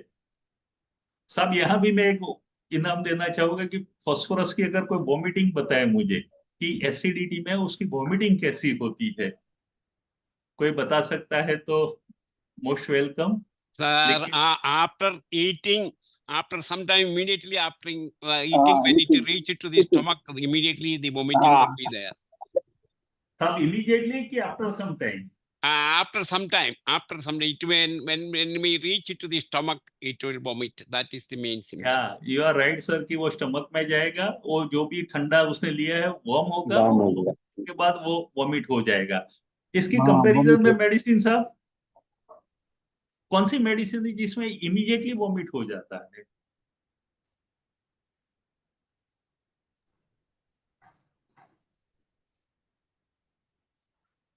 आई एम नॉट श्योर, बाकी कॉफिया है, कॉफिया तो बिस्मस में है, कॉफिया में या तो बिस्मस में, ये दोनों में से एक मेडिसिन है। बिस्मत बिस्मत जैसे ही, बिस्मत हाँ कॉफिया। बिस्मत और कॉफिया। हाँ, दोनों में से एक है कि जैसा ही वो पानी पिएगा इमीडिएटली वॉमिट हो जाएगा, और फॉस्फोरस में थोड़ी देर के बाद वॉमिट होगा। Thank you sir. और काली ब्रोमियम में भी गए, हाँ, काली ब्रोमियम में भी गए। काली ब्रोम में भी है। Okay sir. तो ये केसेस पे से हम एक बात ये समझते हैं कि डायरेक्ट हमें एसिडिटी की दवाई नहीं देनी चाहिए। जो भी है हमारा प्रिस्क्रिप्शन, उसमें मेंटल, फिजिकल और सब कुछ कंसिडर करके, ओवरऑल कंस्टिट्यूशन के हिसाब से मेंटल और इमोशनल स्टेट को भी स्टडी करके हमें पेशेंट को दवाई देना चाहिए, तभी उसका डिजीज परमानेंट ठीक होगा। अब मैं बहुत फास्ट, जो कॉमन मेडिसिन है जिसको हम थेरापेटिक पार्ट बोलते हैं, वो हम यहाँ डिस्कस करेंगे। तो जो पेशेंट ने फास्फोरस दिया, craves cold, ice drink, salt and chocolate, इसका क्रेविंग रहता है। Hunger soon after eating, empty gone sensation. तो फास्फोरस, आयोडम, सल्फर, ये सब में क्या है, होता है कि ऑल गॉन सेंसेशन होता है। Sour taste, sour belching, water is thrown up from stomach as soon as it gets warm in the stomach. तो ठंडा पानी पिए, उसको वार्म होने में टाइम लगेगा और बाद में उसका वॉमिटिंग हो जाएगा।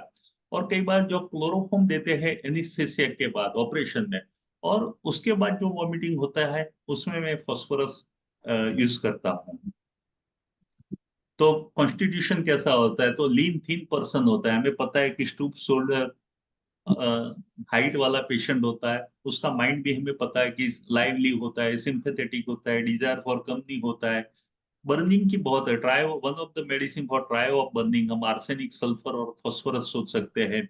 आर्सेनिक में जो बर्निंग है बेटर बाय बॉम्ब होता है, फास्फोरस में जो बर्निंग होता है बेटर बाय कोल्ड होता है। हेमरेजिक रेमेडी है, रेस्पिरेटरी प्रॉब्लम, उसका जो कफ है, एक्सपेक्टोरेशन है, वो हमें पता है। और होर्सनेस ऑफ वॉइस की मेडिसिन है फास्फोरस। एक और मेडिसिन मैं यूज करता हूँ एसिडिटी के प्रॉब्लम में, GERD के प्रॉब्लम में, रोबिनिया। तो stomach gastric acid level are higher than average level, इसको हाइपोक्लोरिया बोलते हैं। और जो गैस्ट्रिक लेवल का एवरेज लेवल से बढ़ जाता है लेवल, तब जो प्रॉब्लम होता है उसमें आप रोबिनिया यूज कर सकते हो। With frontal headache, because of acidity जो फ्रंटल हेडेक होता है, और बच्चों में जब एसिडिटी का प्रॉब्लम होता है तो उनका टूल हो या स्वेटिंग हो, सब कुछ वो सोर स्मेलिंग होता है। सब मैं थोड़ा फास्ट जाऊंगा क्योंकि मेरे ख्याल से हम टाइम के नजदीक आ गए, और अभी और भी मेडिसिन है मेरे पास, हम लोग के राइट? पास, हाँ,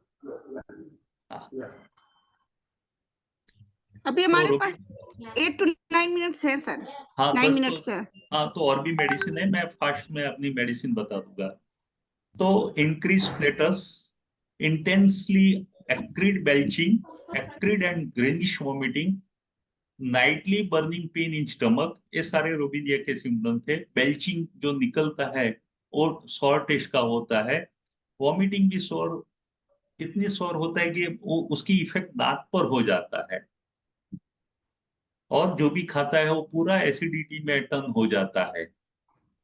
एक सल्फ्यूरिक एसिड, साहब ये मेडिसिन भी मैं बहुत अच्छे से यूज होता है। यूजुअली हम ये मेडिसिन, कोई पेशेंट को ड्रिंक की हैबिट हो, अल्कोहल की हैबिट हो, उसको छुड़ाने के लिए हम सल्फ्यूरिक एसिड मदर टिंचर में यूज करते हैं। इंजरी में मैं बहुत अच्छे से यूज करता हूँ आफ्टर आर्निका का और सिम्फाइटम में, या रूटा के बाद। लेकिन जो सल्फ्यूरिक एसिड के बर्निंग बहुत इंपॉर्टेंट है, इवन दांत पे उसकी इफेक्ट होती है। Weakness out of proportional of the disease, मतलब 2 दिन का भी बुखार होगा, एसिड है तो वीकनेस तो आएगा ही। तो थोड़ी ही बीमारी में उसको ज्यादा वीकनेस फील होता है, और वीकनेस की वजह से टिंगलिंग होता है, इंटरनल टिंगलिंग होता है। और ये पेशेंट बहुत हरीड होता है, जैसे हमने अर्जेंटम नाइटिकम का पेशेंट देखा, सल्फ्यूरिक एसिड पेशेंट को भी एक हरीडनेस रहती, इम्पेशंस रहता है, जो भी करो फास्ट करो फास्ट करो।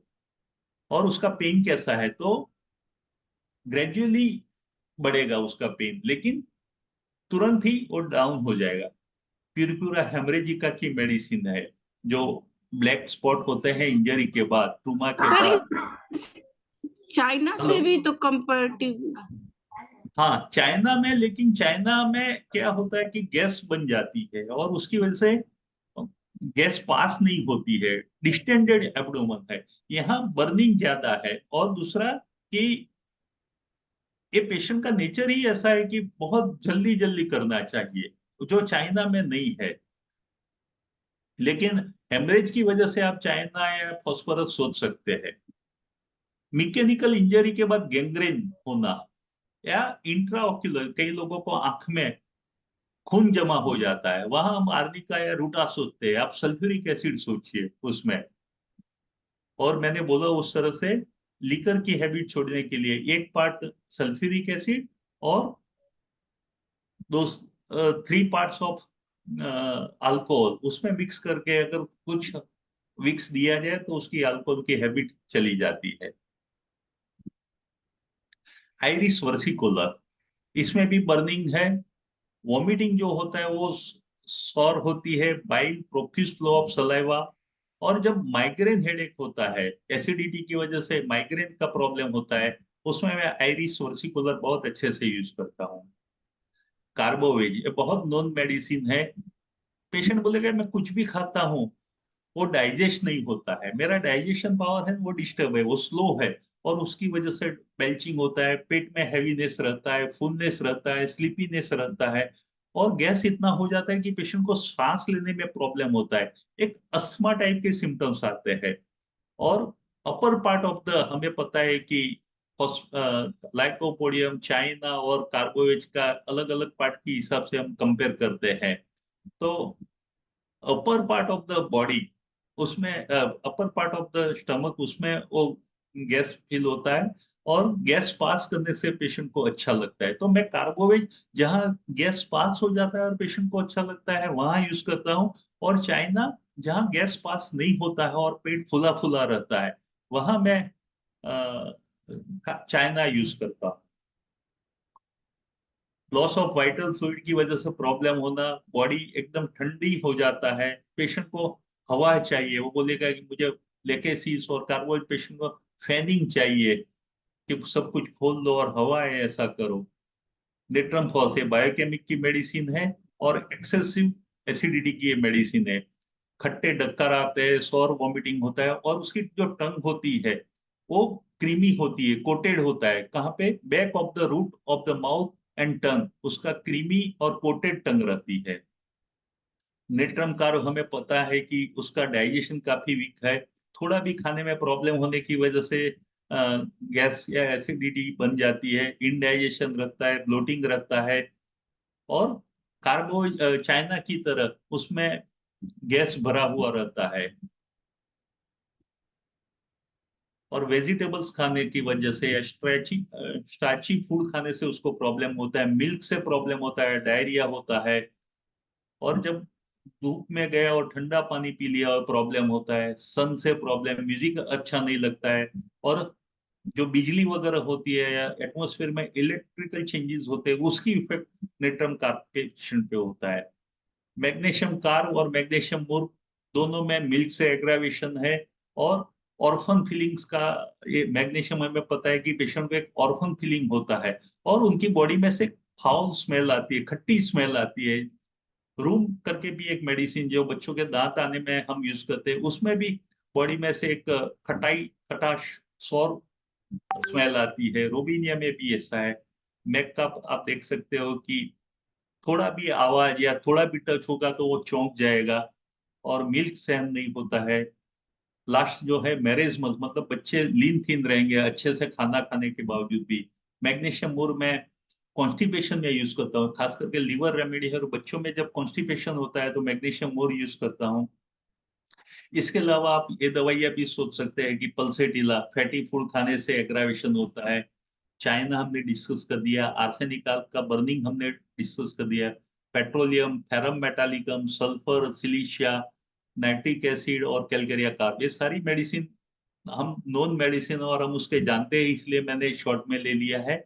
मेरे ख्याल से मेरा टाइम हो गया है, तो thank you very much. PPT अभी रहने दीजिएगा, क्योंकि आपका next yes sir, thank you very much. अब हमारा टाइम भी, हमारे पास 2 टाइम मिनट खत्म बचे हो गया, हैं। और हम हमारा लोग टाइम, क्वेश्चंस को अलाउ नहीं एनी होगा, क्वेश्चन? कोई भी क्वेश्चन अलाउ नहीं होगा। गैस्ट्रिक प्रॉब्लम से रिलेटेड जितने भी थेराप्यूटिक से हाँ, सबके बारे में आपने कर लिया, बता दिया हम लोगों को। बहुत बढ़िया है। नो सर, किन्हीं का, आपने बहुत अच्छा इंटरैक्टिव हाँ सेशन सर, रहा ये आपका। डॉक्टर केतन सर, आपका ये इंटरैक्टिव सेशन है, बहुत अच्छा रहा। और हम दीपमाला जी को भी बधाई दूंगा कि उनको भी अवार्ड मिल रहा है, हमारे होस्ट हैं। ये है, और आपने जरूर। बड़ा इसको लाइवली प्रेजेंटेशन किया है, और इसके लिए आपको धन्यवाद देते हैं। और आप फिर इसी सेशन के लिए आप जरूर आते आइए। अभी हम लोग इंग्लिश सेशन में फिर आपको सुनेंगे, लेकिन इंग्लिश सेशन में आप अवार्ड को अनाउंस नहीं कीजिएगा, क्योंकि इसमें से बहुत लोग आपको जुड़े रहेंगे, है ना, इसमें जुड़े रहेंगे, इसलिए ऐसा ना नहीं, हो। वो डॉलर में या तो फॉरेन करेंसी में इनाम देना मैं पसंद नहीं करूंगा। Okay sir, okay sir, now the time is up. Deepmala ji close down करके डॉक्टर धनेश को हम माइक हैंड ओवर कीजिए।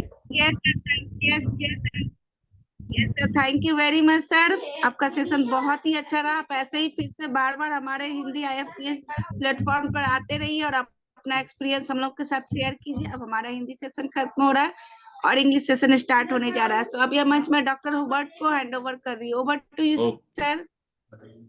Thank you, thank you. Very much. Thank you very much, Dr. Deepamala and Sahani sir. You are always in the platform and we are seeing you. He's very happy. Now, this is the 1235th day of our continuous webinar, uninterrupted daily webinar. We are traveling throughout this time. So, good morning, different parts of the world. You are all watching this program from the different parts of the world. So I invite all of you Good morning, good afternoon, good evening to you all. So today, if let us have an 1 minute silent prayer before starting our session.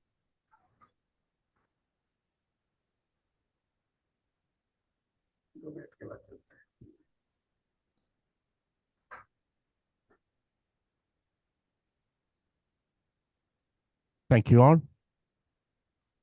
Today our guest is Professor Dr. KETA Kumar Vinod Chandra SHAH, MD, Homeopathy, Professor, Department of Veterinary Medicine, Ahmedabad Homeopathic Medical College, practiced for the last 33 years, Nabarangapura, Bodhwa Dev, Ahmedabad, Gujarat.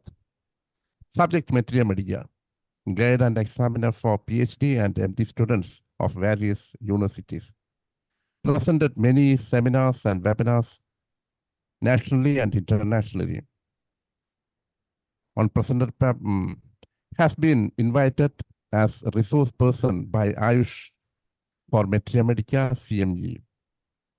YouTube channel, 1 lakh subscribers. That means he is getting so many money from grabbing money.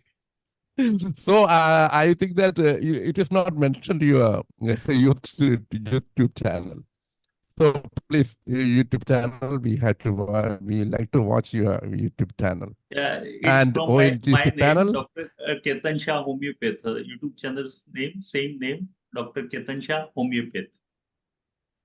Okay. National ONGC panel and National Executive Committee member of Homeopathic Medical Association of India, associate with NJH for many years, ex-principal Arihant Homeopathic Medical College, Gujarat, and contact number is there. Today, he dealing the subject gastroesophageal reflux disease.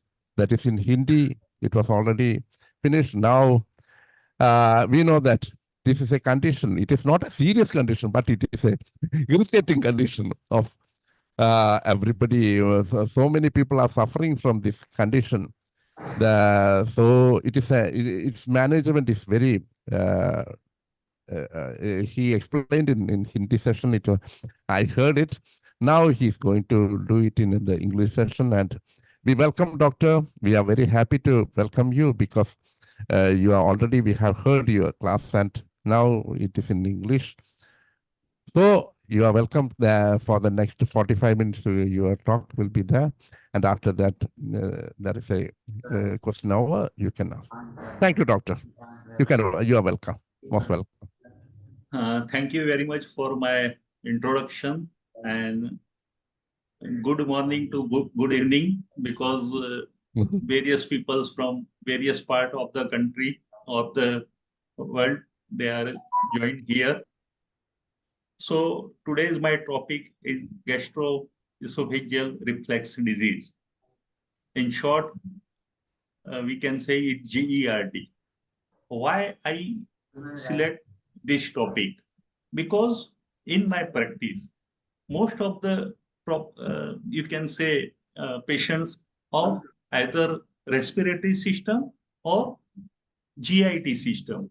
Many people are suffering from allergic problem. So because of allergy, there are cough, cold, sneezing, and many people are suffering from GIT problem, diarrhea, dysentery, many problem, GERD, acidity, you can say. So lots of problem related to gastric problem. So I will talk about GERD, and these are the news, and this is the research that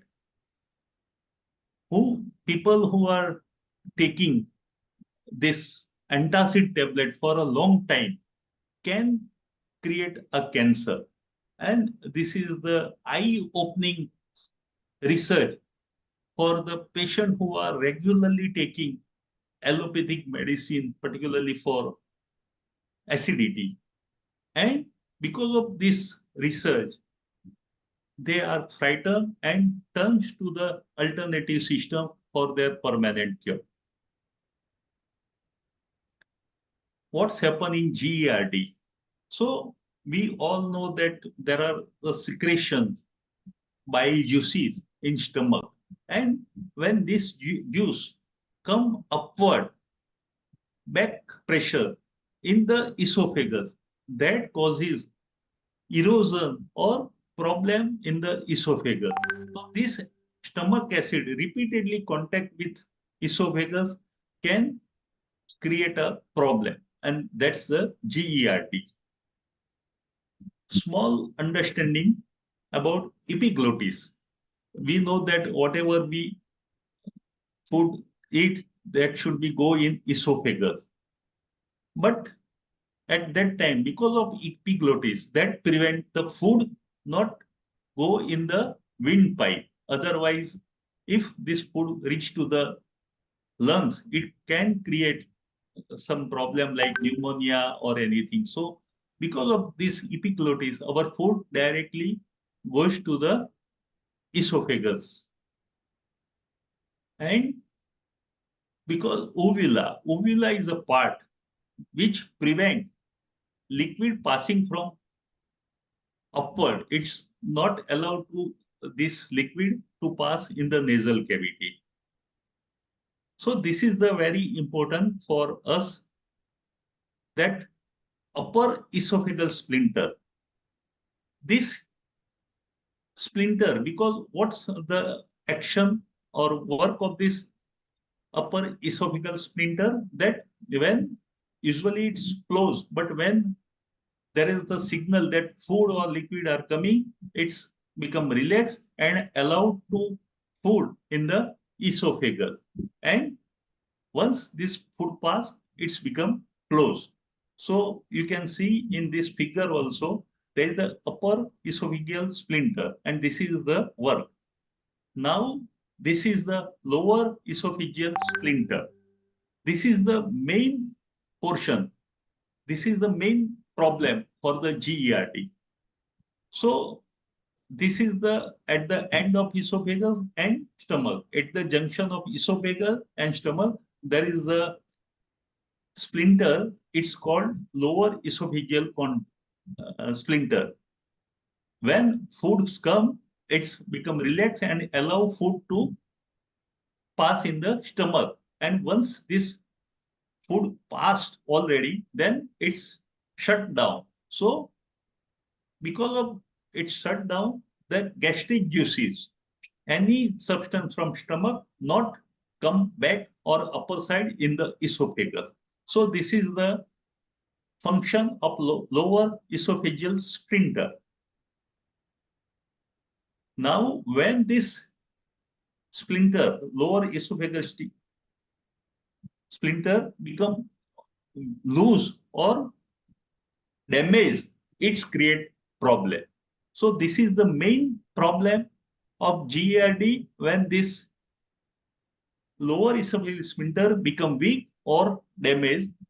So the food come upwards in the esophagus, and it create problem, not only esophagus, sometimes it reach to the pharynx or up to the throat, and it causes many problem of the GERD, or you can say heartburn, acidity like problem.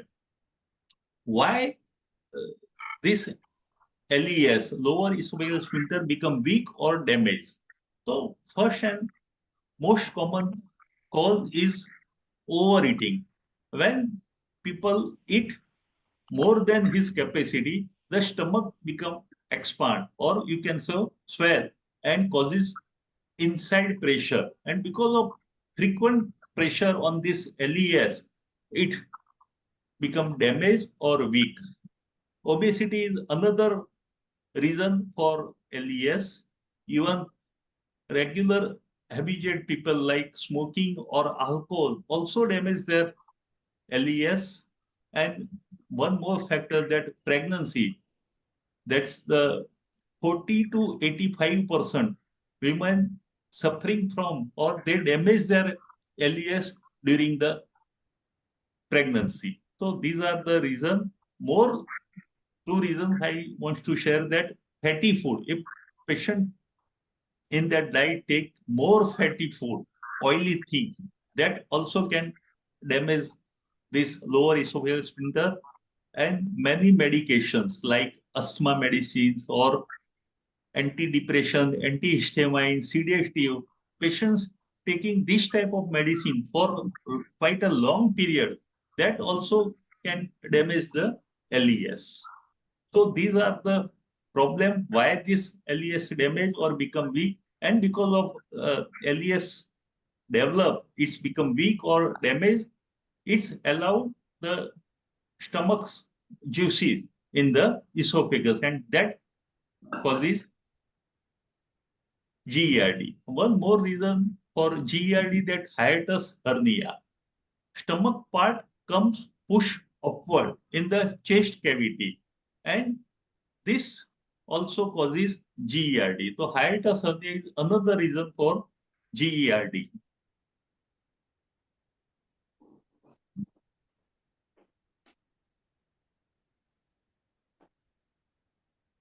So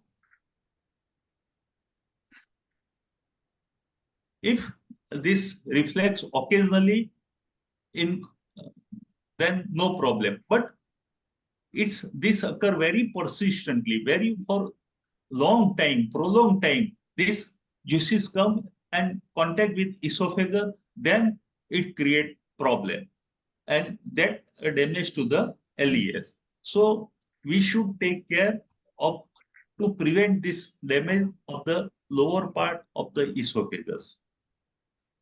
What are the common symptoms of GERD?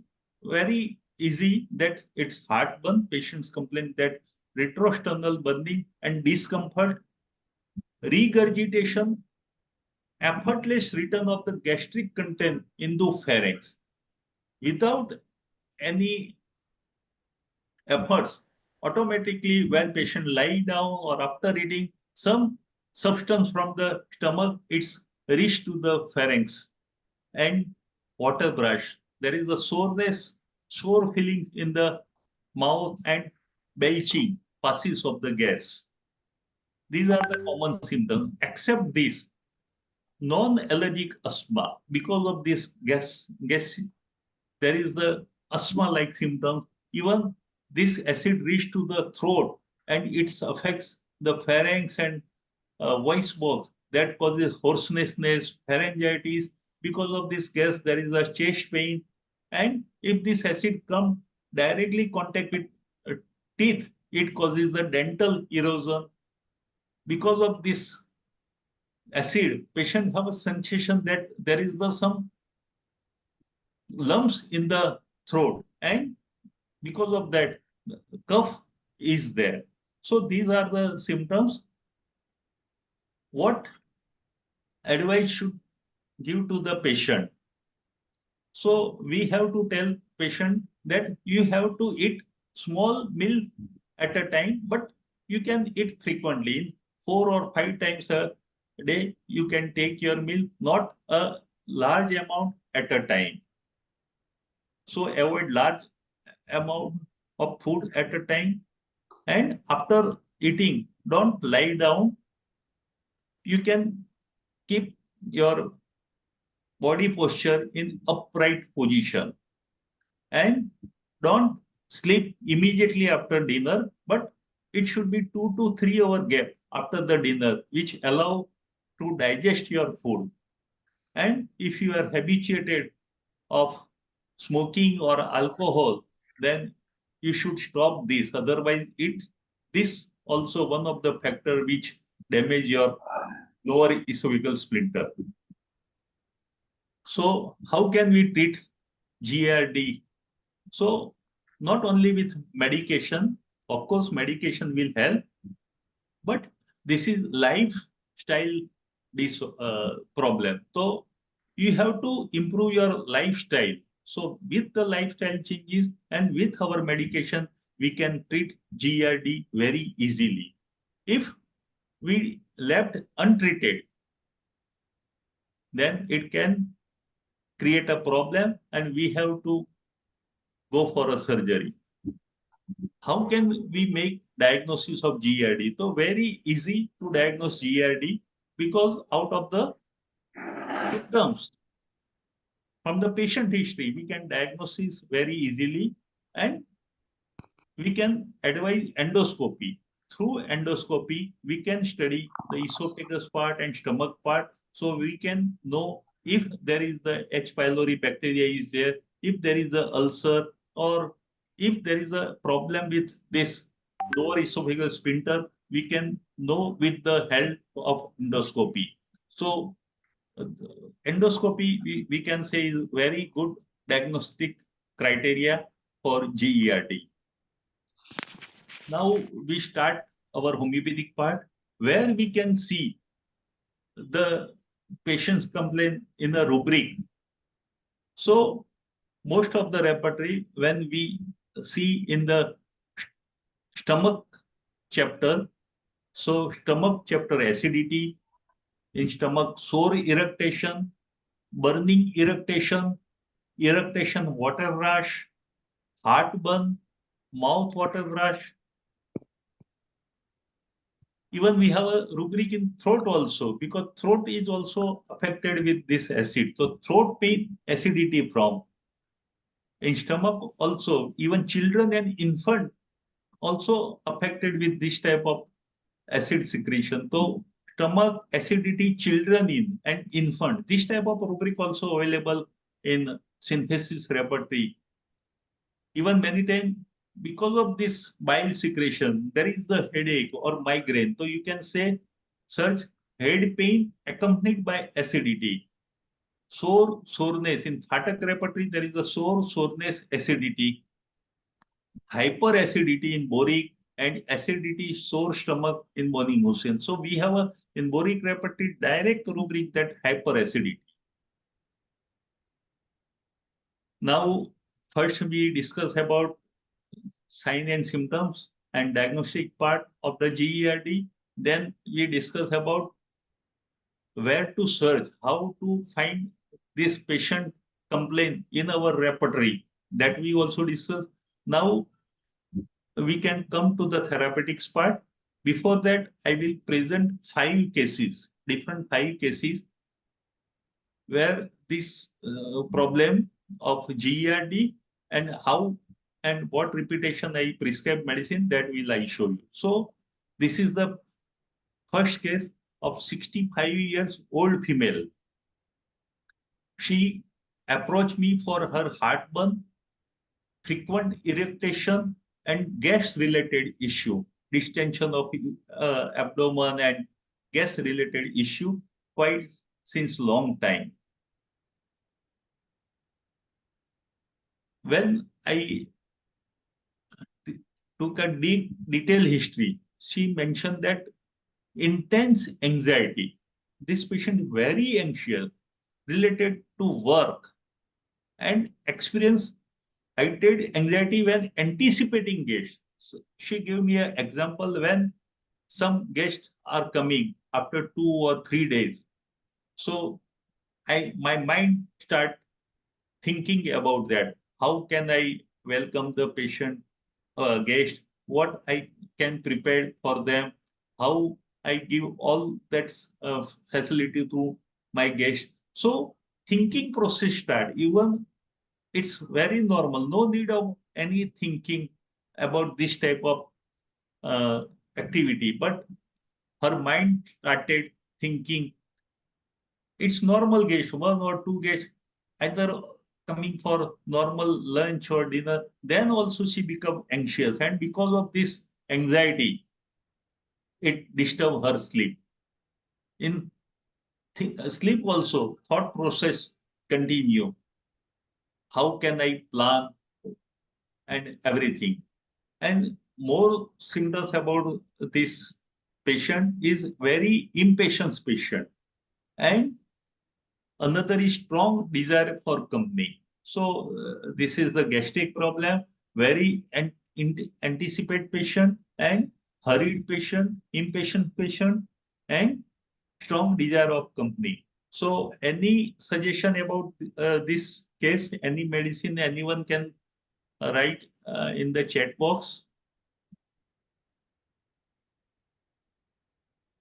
I welcome if anybody write about. Doctor, Doctor, we are not allowed them to.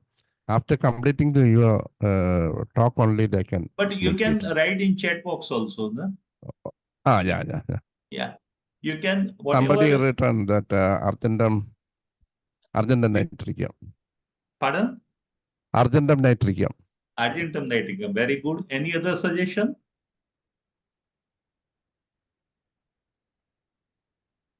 You are right, sir. I prescribe Argentum nitricum, and with the 200 single dose, this patient improved a lot. On which basis I prescribe Argentum nitricum? Patient is very nervous and impulsive and hurried patient. Everything should be, pardon? One written the phosphorus and another one next formica. Natrium phosphorus, okay. Argentum nitricum, phosphorus and next formica. Naxomica and phosphorus. Yeah. Okay, very good. But Argentum nitricum I prescribed because of patient is anticipatory anxiety. What will happen? What will happen? And her hurried nature.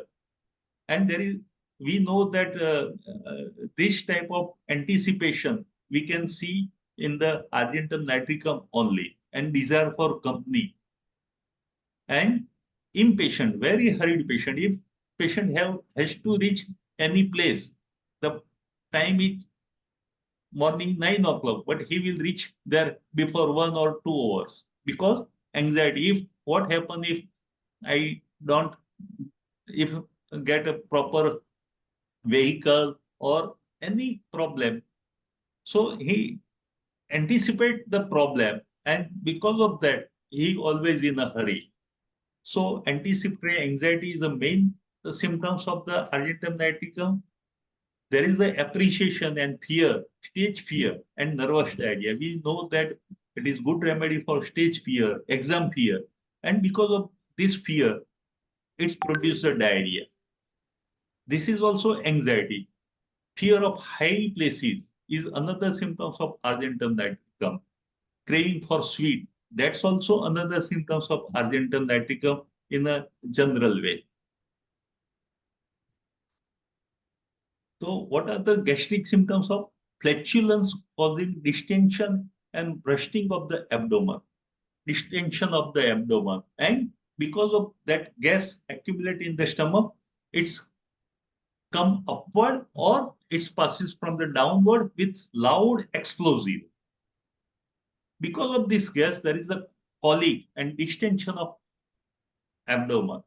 Belching accompanied by most gastric element. There is a sour vomiting, bitter vomiting. So gas is there, distension is there with soreness and bitter vomiting. But main, because of her nature, hurry and worried, very, you can say that because of tension, because of any thoughts in the mind and very hurried patient, that causes the problem. That's the Argentum nitricum. Now, I start second case. This case is 25 years old, unmarried female. She was in Mumbai. That's the one city in the Maharashtra, other state, far away from Bombay. Ahmedabad is 500 kilometers away from my place. So patient was in Mumbai, but she relocated in Ahmedabad 2 years ago, in my city before 2 years.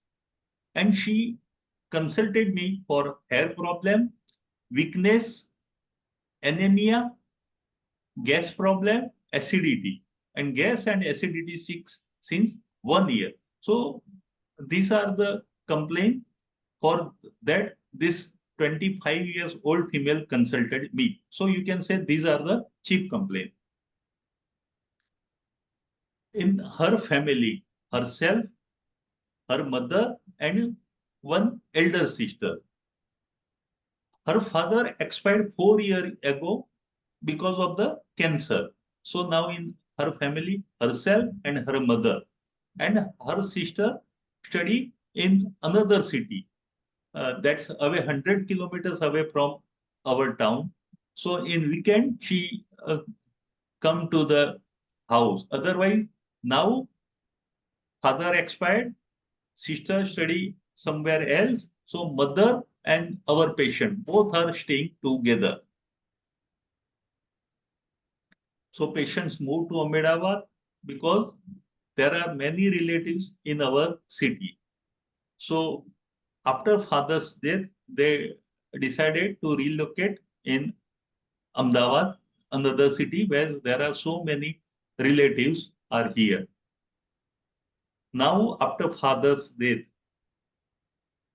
and one more thing, her mother is suffering from muscular sclerosis. And you know that in muscular sclerosis, patient become paralyzed. Her lower limb totally paralyzed, even can't move her leg. Her mother's problem is muscular sclerosis. So after father death,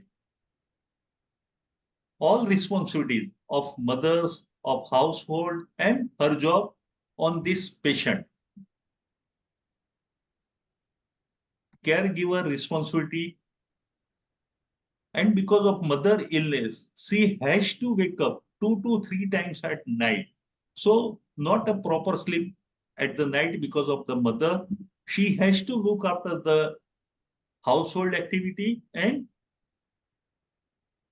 job also. She is doing job as a graphic designer. So she has to look after workplace at household and main for her mother because she is totally paralyzed. And this mental and physical stretching causes the problem on our patient's life. And that's why hair falling, anemic condition, gastric problem. So any suggestion in this case? Any medicine come in the mind in this 35 years old female? Because of her father death, she has the responsibility. She has to look after her mother, also look after the home and office also, because earning is another issue. Any suggestions, sir? Okay. So I prescribe Cocculus. What is the main symptoms of Cocculus? There is a loss of sleep. But why loss of sleep? Because nursing of loved one. This is the main symptoms of Cocculus. Loss of sleep. And why loss of sleep? Because of the loved one, nursing of the loved one. If any family members remain ill for a long time and anybody, one has to look after that relative. And because of that, night watching for quite prolonged time, and that affects on health. You can consider that night watching because of nursing of the loved one. As you know, the Cocculus is very good remedy for motion sickness.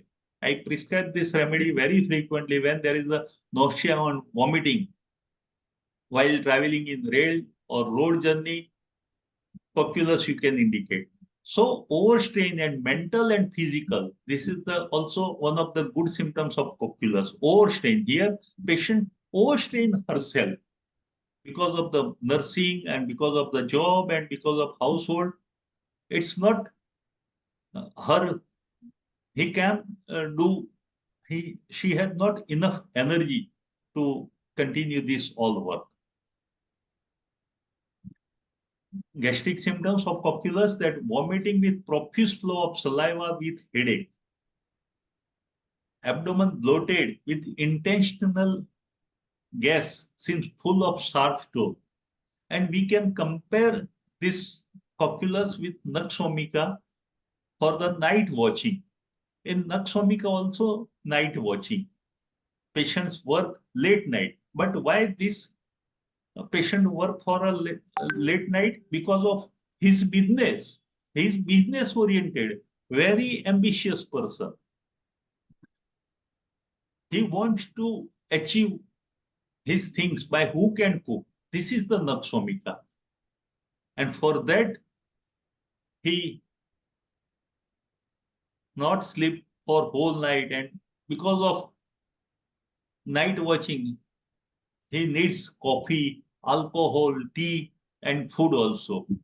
So night watching in Nakshamika for his ambitiousness, and night watching of Cocculus because of nursing of the loved one. This is the main difference between two medicine, particularly for the night watching. And we know that Nakshamika is very good remedy for GIT problem, but because of the irregularities of life and because of the smoking, alcohol, spicy food, these are the main causative factor of the Nakshamika, particularly for GERD or gastric problem. And patient has to urge very frequent for passing stool 3 to 4 times a day, and passing stool give temporary relief to this patient. That's the Nakshamika. Now one more case, that very short case. Anybody can give answer of this case. Very simple case. That 23 years old college student consulted me for heartburn and gas problem. His digestion is weak and he is intelligent in very good in study, but lacking in confidence. Stage fright is also there. And in a look, very lean and thin person. And hungry, but at a time he can't eat much. Easy, quick satiety is the main symptoms of this patient. Feels hungry, but as soon as he start eating, in very few mouthfuls, he fulls. Any idea about this patient? Any suggestion? Very easy case. Lycopodium. Very good. Very good. Quite right. I prescribed lycopodium to this patient, as we know that lycopodium patient is a very good remedy for gastric problem. And patient is mentally lean, very intelligent, but physically weak. And few mouthfuls, fulls up his stomach is another symptoms of lycopodium. So great weakness of digestion with much bloating, sore belching, vomit of the food and bile, gastroenteritis from the fright is another symptom. And I prescribe this remedy from its time modality. 4 to 8 p.m. is a time modality. Lycopodium patient desire for sweet, and as we know that lycopodium is right-sided medicine. And generally I took mental symptoms that lycopodium patient is egoistic patient and dictatorial, love of power, but fear of alone. He can't stay alone at the night, and fear of public speaking also. And one more symptoms of lycopodium, that lycopodium patient is very dictatorial, very harsh to his subordinate, but very kind or very, you can say, polite to his superior. This is another symptoms of lycopodium. And in lycopodium children also, they are very, you can say, king type in the home, in protected environment. But when they go in the school or in playground with, you can say, other strong children, he become mild and no like king, but he become very mild person in that environment. So this is the indication of lycopodium in my practice. I use this understanding of this type. This is the fourth case. 36-year female consulted me for pimples, cough, and many problems, but he suffered from COVID before, and for COVID she hospitalized, and took remdesivir injection also as a treatment of COVID. After COVID, she suffered from diabetes, developed diabetes, and even gastric problem also. Her other complaints are pimples before the menses, cough with expectoration, sleep late, but experience good sleep once, very late sleep, but once she slept, then very comfortable, good sleep. So gastric issue is difficulty in digesting even simple food, inability to lie down due to excessive gas. There is a breathing problem because of gas. Patient can't able to lie down very comfortably, and frequent passing of the gas through the mouth, and this all complaint worsen after the COVID recovery. Constipation or diarrhea during the menses, pimples also aggravated before the menses, cough problem, sleep problem, and sweating, profuse sweating, especially in the head part and in the palm and underarm. If we consider this patient mental symptoms, patient is very anxious, very fearful about her illness. From slight problem, ill health, she started thinking about some bigger disease like cancer. So extreme anxiety over the minor illness, not only for herself, also for her children also. She is very possessive about her daughter and overreacting need for family harmony. So very possessive about daughter, anxiety about health of herself and her family members, and from the small illness of the children, she become very anxious and restless. So this is the case of GIT problem with this mental symptoms. Any suggestion of medicine? Arsalt. Arsenical, very good.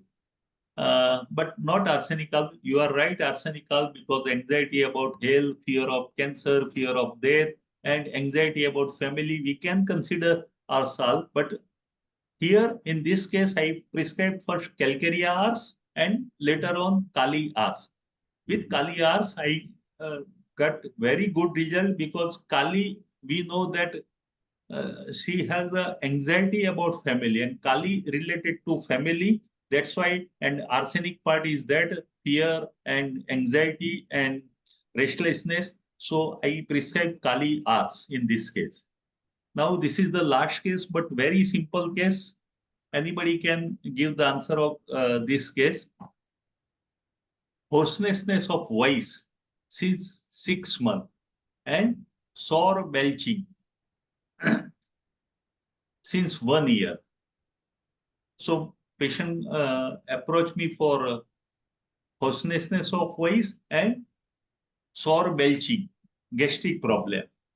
This patient is very lively, very talkative, make friend very easily, and very caring and helpful. Whenever require any help from any person, he always ready to help them. And another things that he loves ice cream, he loves cold drink, and one more symptoms that whenever I have a burning in my stomach, burning in my chest, I take cold drinks or ice cream. It's give me very good relief from the cold drinks or ice cream. So for hoarseness and gastric problem, better by cold things and lively and very caring person. Any medicine, any suggestion in chat box? Very simple case. Which patients like cold drinks and ice cream?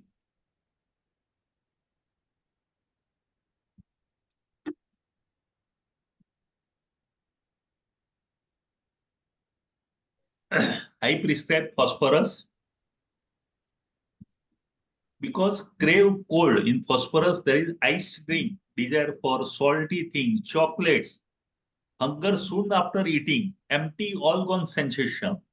water breath, sore taste in the mouth, sore belching, water thrown up, there is a vomiting from the stomach as soon as it gets warms in the stomach. And I use phosphorus for the vomiting when there is a general anesthesia. Chloroform when used, and after chloroform effect, post-operative there is a vomiting, I use phosphorus very well. And we should understand, we should not prescribe on only gastric symptoms, but we should consider mental state, emotional state, physical general, and we select constitution medicine to cure our patient. This is the message after these cases. Now, directly I start, you can say therapeutic part of GERD. I prescribe phosphorus on the constitution. As you know, phosphorus patient is lean and thin, tube shoulder, mind very sympathetic, lively, talkative, mix easily. These are the mind of the phosphorus. Burning, this is the one of the medicine of trio of burning. Other burning remedy in trio, that arsenic and sulfur. Arsenic burning better by warm, in phosphorus burning better by cold. This is the difference. It is hemorrhagic remedy, bright red hemorrhage. Respiratory symptoms are also important, and hoarseness of voice. So on this is the general idea about phosphorus. Now I start therapeutics part, other medicine where you can think in GERD, that Robinia. Robinia is a remedy for hyperchlorhydria, means when there is the gastric acid level is higher than average, you can use this word hyperchlorhydria, and Robinia is a very specific remedy for this condition. So many people have a headache, migraine headache with the acid problem. They complain that my acid rush to the head and it causes headache. We can think of Robinia in this type of patient. And acidity of children. Robinia is a remedy with stool and sweating. There is a sour smelling stool, sour smelling from the patient body. We can think of Robinia. Incarcerated flatus, intensely acrid belching, acrid and greenish vomiting, nightly burning pain in the stomach. So these are the indication of Robinia. Belching of the sour taste, vomiting of sour taste sets in the teeth. That sour vomiting affects the patient teeth. And whatever this patient eat, Robinia patient, that turn in the acid is another indication of Robinia. Sulfuric acid, there is a burning in heartburn is very important with belching, and belching affects the patient teeth. Sour vomiting, hiccup, weakness is the very important. We all know that acid is known for a weakness. So in sulfuric acid, weakness that's out of proportion of the disease. This is the symptoms of sulfuric acid. And because of the weakness, there is a trembling sensation, internal trembling. And this patient is very hurried patient. Sulfuric acid patient like addendum nitricum, very hurried patient. What's the pain of sulfuric acid? That pain gradually increase and suddenly end, stop. This is the, in belladonna, suddenly increase, suddenly down. That belladonna pain. But what sulfuric acid pain? It gradually increase and suddenly stop. It is good remedy for purpura hemorrhagica, and there is the black or blue spot after the injury, after the trauma. We can prescribe this medicine after the arnica. So it is good remedy for injury also. So gangrene type of injury following the mechanical injury. Gangrene after the mechanical injury, you can think of sulfuric acid. It is good remedy for intraocular hemorrhage when there is an eye injury or any problem where hemorrhage collect in the eye. We can think of sulfuric acid along with arnica and ruta. And many times I prescribe sulfuric acid for the alcohol who wants to leave the habit of alcohol. I prescribe sulfuric acid mother tincture, 1 part of sulfuric acid and 3 part of alcohol. Dr. Herring says if we continue this type of sulfuric acid dose for 4 weeks or more, patient can leave his habit of alcohol. Iris versicolor. I use this remedy very frequently when there is a head complaint along associated with gastric problem. Whole alimentary canal, that's the burning. And in phosphorus, burning better by cold drink. Here in arsenic, iris versicolor, burning not better by cold drinks. So this is the difference between phosphorus and iris versicolor. Sore vomiting, bile, profuse flow of saliva. And when there is a migraine headache, because of acidity, you can think of iris versicolor. Carbovage, we know this remedy very well when there is a gas. And because of the gas, there is a distension of abdomen. Simple food not digest. It simple food. If patient says, sir, I never eat outside, never eat any rich food, but my simple food also causes lots of gas. That time you can think of carbovage. So belching, heaviness of the abdomen, fullness and sleepiness. And because of distension of abdomen, there is the asthma-like symptoms. Patient can't able to breathe also because of too much accumulation of the gas. And upper part of the stomach is distended because of the gas, and patient feels better after the passing gas. Because of loss of vital fluid, vitality of carbovage patient is down and body become blue and icy cold. And patient want fresh air, fan, and must wants to window and door open. So craving for air, you can compare lake acid. Lake acid patient also wants a fan. Carbovage patient also fair, wants fair, and its body become cold. One more remedy as a therapeutic, that natramphos.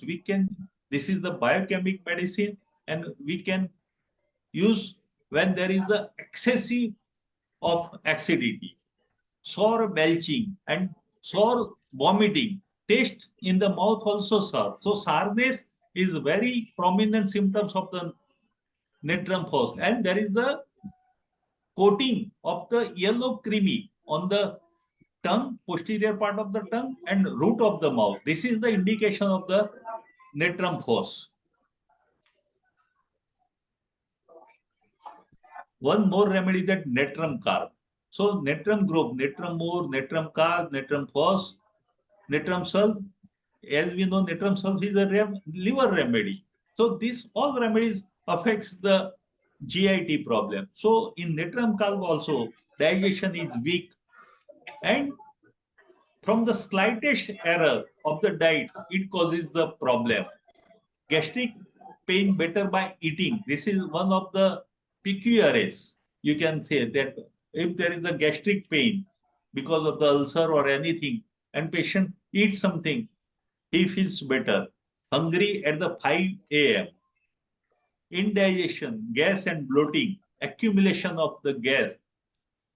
And because of that, painful movements of flutters in the stomach. So this is the natrum carb. Now, what is the general indication of the natrum carb? So patient works from the vegetable and starchy food. Even milk not digest. Milk causes the diarrhea in natrum carb. We know that natrum carb is good remedy for headache, particularly exposure of the sun. So sun aggravation is, we can see in the natrum carb, music aggravation, and when there is electrical changes in the atmosphere because of the lightning or thunderstorm, there are effects on the patient. Another remedy that we know, that phosphorus is a fear of lighting, but because of electrical changes, patient affects, that's the Nitramkar. And one more symptom, that's when patient overheated and taking cold drinks, that also affect that Nitramkar. I use magnesium carb, magnesium group 2 remedies, magnesium carb and magnesium more. When patient taking magnesium carb to sweeten the stomach, and because of this, if complaint arise, if patient taking regularly this magnesium carb in the allopathic point of view, and this causes the problem, we can think of magnesium carb. From magnesium carb patient's body, there is a sour discharge, especially in the children. So sour smelling discharges or sour smelling smell from the patient's body.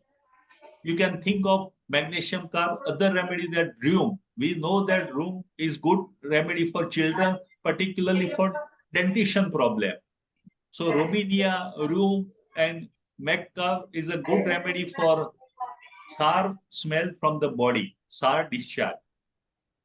So sour vomiting, bitter in the, and orphan feeling. We know that magnesium group is known for orphan feeling, and this patient is very sensitive to even struggling from noise or touch, and milk can't digest magnesium carb patient.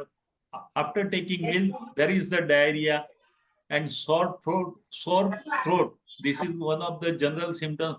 Before periods, menses, patient complain of the sore throat complaint. You can think of magnesium carb and marasmus child. Though in spite of taking good food, marasmus we can see in the children, that's also carb. One more remedy, that's magnesium more. Magnesium more is a very liver remedy. It's good remedy for enlarged liver, and because of liver problem, there is the distension of abdomen, belching like rotten eggs, like onion, hiccup is there after the dinner, and this patient also can't able to digest. And I use this remedy for the constipation, particularly constipation in the children. Magnesium more is a remedy where constipation of infant, naughty, stool like sheepdog is the indication. I use other remedy, that plumbum, opium, podophyllum, nux vomica in children's constipation. But one of the good remedy, that magnesium more. There are few remedies we can use. Pulsatilla, we know the nature of pulsatilla patient, changeability is there, and fat food, cake, pastry, and fatty food causes the problem in pulsatilla. China, we know that distension of abdomen, there is the accumulation of the gas in a patient, but can't able to pass this gas, and that causes the problem. We can think of China. Arsenical, it is burning remedy. Petroleum is another remedy. Ferrum metallicum is also another remedy. Sulfur, morning diarrhea, all gone sensation, desire for a sweet. You can say that philosophical type patient, silicea, nitric acid, calgarica. These are the known remedy we can use in the GERD or gastric problem. So here I end my lecture, where I describe about GERD, diagnosis point of view, signs, symptoms of point of view. Also, I talk about anatomy and how its GERD causes a problem, and repertory part also I covered, and materia medica I tried to give idea through the cases and as a therapeutic also. I hope you like this talk. Thank you very much for this opportunity. Thank you very much, sir. Definitely, sir. It's really a very good session from you. And you have shown beautifully how the homeopathy works in those conditions of GRDs.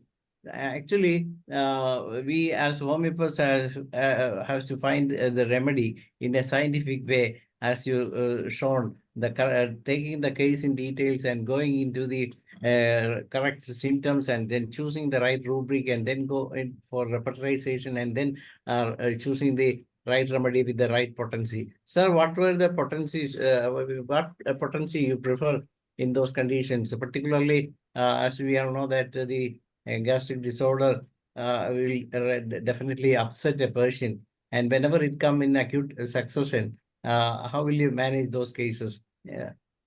This is one I would. This is a very common question after every seminar or after every presentation regarding potency. My simple principle is that if I select remedy as a whole, not as a therapeutic point of view, but as a whole, if I select remedy, considering patient chief complaints, mental, emotional state, and physical general, then I prescribe 200 or 1 m potency, but not frequent dose. But when I prescribe just as a therapeutic point of view, that if I want nitrophos or China or carbovage, just considering the gastric problem or burning problem, or I is versicolor for burning, I just prescribe in 30 potency, 30 potency repeatedly. So when as a you can say therapeutic point of view, 30 potency repeatedly, but if I prescribe on a constitution stage, then I give in the 200 or 1 m, not frequent doses. Yes, sir. Definitely, those things need to be discussed in a great way, in details. But since we have only very few minutes remaining, Any question? Any question yes, from yes, any sir. participant? Yes, Someone sir. raise the hand. Yes, sir. Dr. Ramparesh, sir. Thank you, sir. Everyone, good evening. Very nice presentation, Dr. Ketan Sarji. Excellent session, GERD. According to role of homeopathic and in visualization treatment, or GERD is the deep acting remedy. Very many kinds of deals remedy. Very nice, very excellent according to जो है role of homeopathy. Thank you, sir. Thank you. Thank you very much. Thank you for this opportunity and hope everyone is satisfied with my presentation. Thank you. I agree. Yes, Thank you, sir. Now, doctor. Sridhar sir is waiting. Yes, sir. Dr. Ketan sir, that your class was excellent. I was supposed to ask a few questions, but it is lack of time. It is now 1 or 2 minutes. 1 or 2 people are raised to the hand. So I stop here. It is an excellent section. A big salute. Thank you very much. Come again. Very good. Excellent section. Thank you, sir.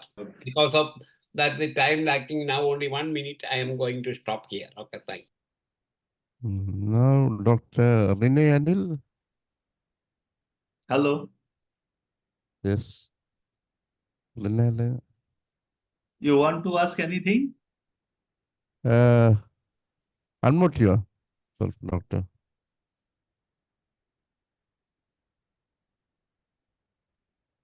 Renee Anil.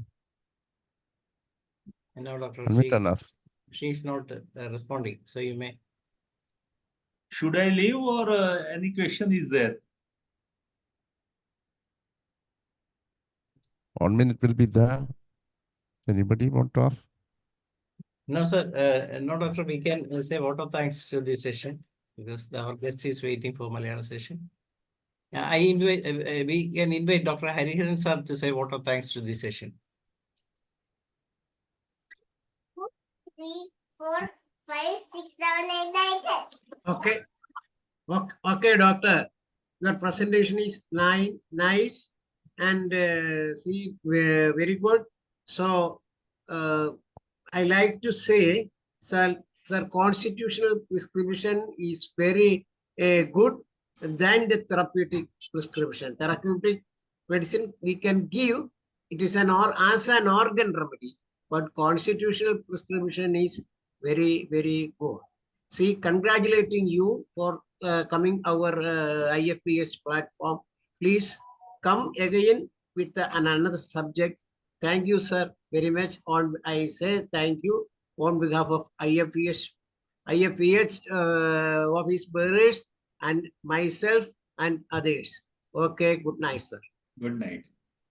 Thank you, Doctor. Now, I invite Dr. Shaila to moderate the model session. We can be here. Okay, thank you, Dr. Hubert. എല്ലാവർക്കും നമസ്കാരം. ഇന്ന് IFPHന്റെ 1235 ദിനമാണ്. ഇന്ന് Malayalam session പ്രോഗ്രാമിൽ നമുക്കൊരു വിശേഷപ്പെട്ട ഒരു വിശിഷ്ടമായ ഒരു ഡോക്ടറുടെ ക്ലാസ് ആണ്. ഇന്ന് ആ ക്ലാസ്സിൽ പങ്കെടുക്കുന്നതിനായി മലയാളം സെഷൻ പ്രോഗ്രാമിൽ ഈ സൂം സെക്ഷനിൽ എത്തിയിട്ടുള്ള എല്ലാ ബഹുമാന്യരായ ഡോക്ടേഴ്സിനെയും ഹോമിയോപ്പതി സ്നേഹികളെയും സ്റ്റുഡൻസിനെയും എല്ലാവരെയും ഞാൻ സന്തോഷപൂർവ്വം സ്വാഗതം ചെയ്യുന്നു. ഇന്നത്തെ ക്ലാസ് തുടങ്ങുന്നതിന് മുമ്പായി നമുക്കായിട്ട് ഇന്ന് ക്ലാസ് എടുക്കുവാനായി എത്തുന്നത് മലപ്പുറം ജില്ലയിൽ നിന്നുള്ള അബ്ദുൽ നാസർ കുരുക്കൾ എന്ന് പറയുന്ന ഡോക്ടറാണ്. വളരെ പ്രാക്ടീസിൽ വളരെ മുമ്പിൽ എത്തുകയും വളരെ തിരക്കുള്ള പ്രാക്ടീഷണറാണ് അദ്ദേഹം. കൂടാതെ ഡോക്ടറുടെ 2 മക്കൾ ഹോമിയോപ്പതി ഡോക്ടേഴ്സാണ്. അതിൽ ഒരു മകളുടെ ഹസ്ബൻഡ് തിരുവനന്തപുരം പാളയം പള്ളിയിലെ ഇമാമാണ്. ഈ സവിശേഷതകളെല്ലാം ഉള്ള ഒരു ഡോക്ടറാണ് നമുക്ക് ഇന്ന് ക്ലാസ് എടുക്കാനായി എത്തുന്നത്. ഡോക്ടർ എത്തിക്കാണും എന്ന് വിശ്വസിക്കുന്നു. എന്തായാലും അതുപോലെ തന്നെ നമ്മുടെ ധനേഷ് ഡോക്ടർ ക്ലാസ്മേറ്റ് കൂടിയാണ് അദ്ദേഹം. എന്തായാലും ഡോക്ടർ എത്തിയിട്ടില്ലേ ധനേഷ് ഡോക്ടറെ? ഡോക്ടർ ഉണ്ട്. ഡോക്ടറെ കോഹോസ്റ്റ് ആക്കിയിട്ടുണ്ട്. നമ്മുടെ അബ്ദുൽ നാസർ കുരിക്കൾ ഡോക്ടറെ ഞാൻ ഇന്നത്തെ ക്ലാസ്സിലേക്കായി വളരെ ആദരപൂർവ്വം സന്തോഷപൂർവ്വം സ്വാഗതം ചെയ്യുന്നു. ഡോക്ടറെ, നമുക്ക് ക്ലാസ് തുടങ്ങാം.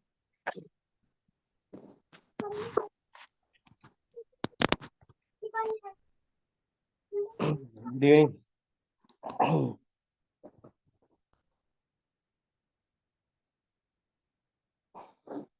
ഹലോ, പറയുന്നത് കേൾക്കുന്നില്ലേ? കേക്കാം.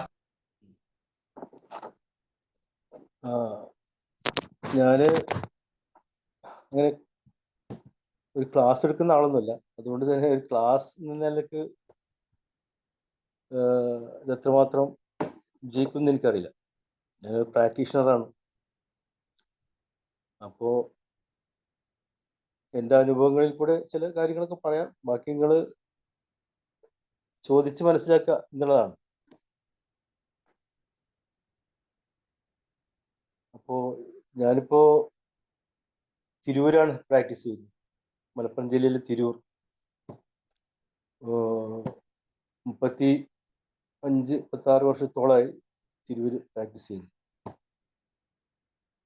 ധനേഷും ഞാനൊക്കെ ഒന്നിച്ച് കോട്ടയം കുറിച്ച് ഹോമിയോ കോളേജിൽ പഠിച്ച ആളുകളാണ്.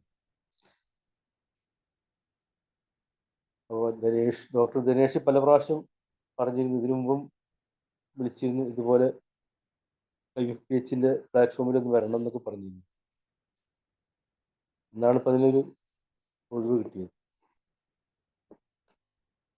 അപ്പോൾ എൻ്റെ പ്രാക്ടീസ് എന്ന് പറഞ്ഞാൽ ഞാനൊരു ജനറൽ പ്രാക്ടീസാണ്. അങ്ങനെ പ്രത്യേകം സ്പെഷ്യലൈസ് ചെയ്ത് പ്രാക്ടീസ് ചെയ്യുന്ന ആള്. എല്ലാ അക്യൂട്ട് കേസുകളും അതുപോലെ ക്രോണിക് കേസുകളും ഒക്കെ വരും. അപ്പോൾ ഞാൻ പ്രാക്ടീസൊക്കെ തുടങ്ങിയ കാലത്ത് എനിക്ക് അക്യൂട്ട് കേസുകളായിരുന്നു കൂടുതലായിട്ടും വന്നിരുന്നത്. അപ്പോൾ അതിനൊക്കെ അക്യൂട്ട് മാനേജ്മെന്റ് എന്നൊരു സംഗതി ഉണ്ടല്ലോ. കേസുകള് അക്യൂട്ട് കേസുകളെ കൈകാര്യം ചെയ്യാൻ പറ്റുന്ന രീതിയിലാണ് അന്ന് നമ്മൾ കൈകാര്യം ചെയ്യുന്നത്. അത് ഞാൻ കൂടുതൽ ഉപയോഗിക്കുക ലോ പൊട്ടൻസി മരുന്നുകളാണ്. 30-100 1mmലപ്പുറം ഒരു മരുന്ന് ഞാൻ കൊടുക്കാറില്ല. 3x ടിങ്ചർ ഇങ്ങനെയൊക്കെ അതും കൊടുക്കും. അപ്പോൾ അക്യൂട്ട് കേസിലൊക്കെ എനിക്ക് കൂടുതൽ ഫലം കണ്ടിട്ടുള്ളത് ഈ ലോ പൊട്ടൻസി മരുന്നുകളാണ്.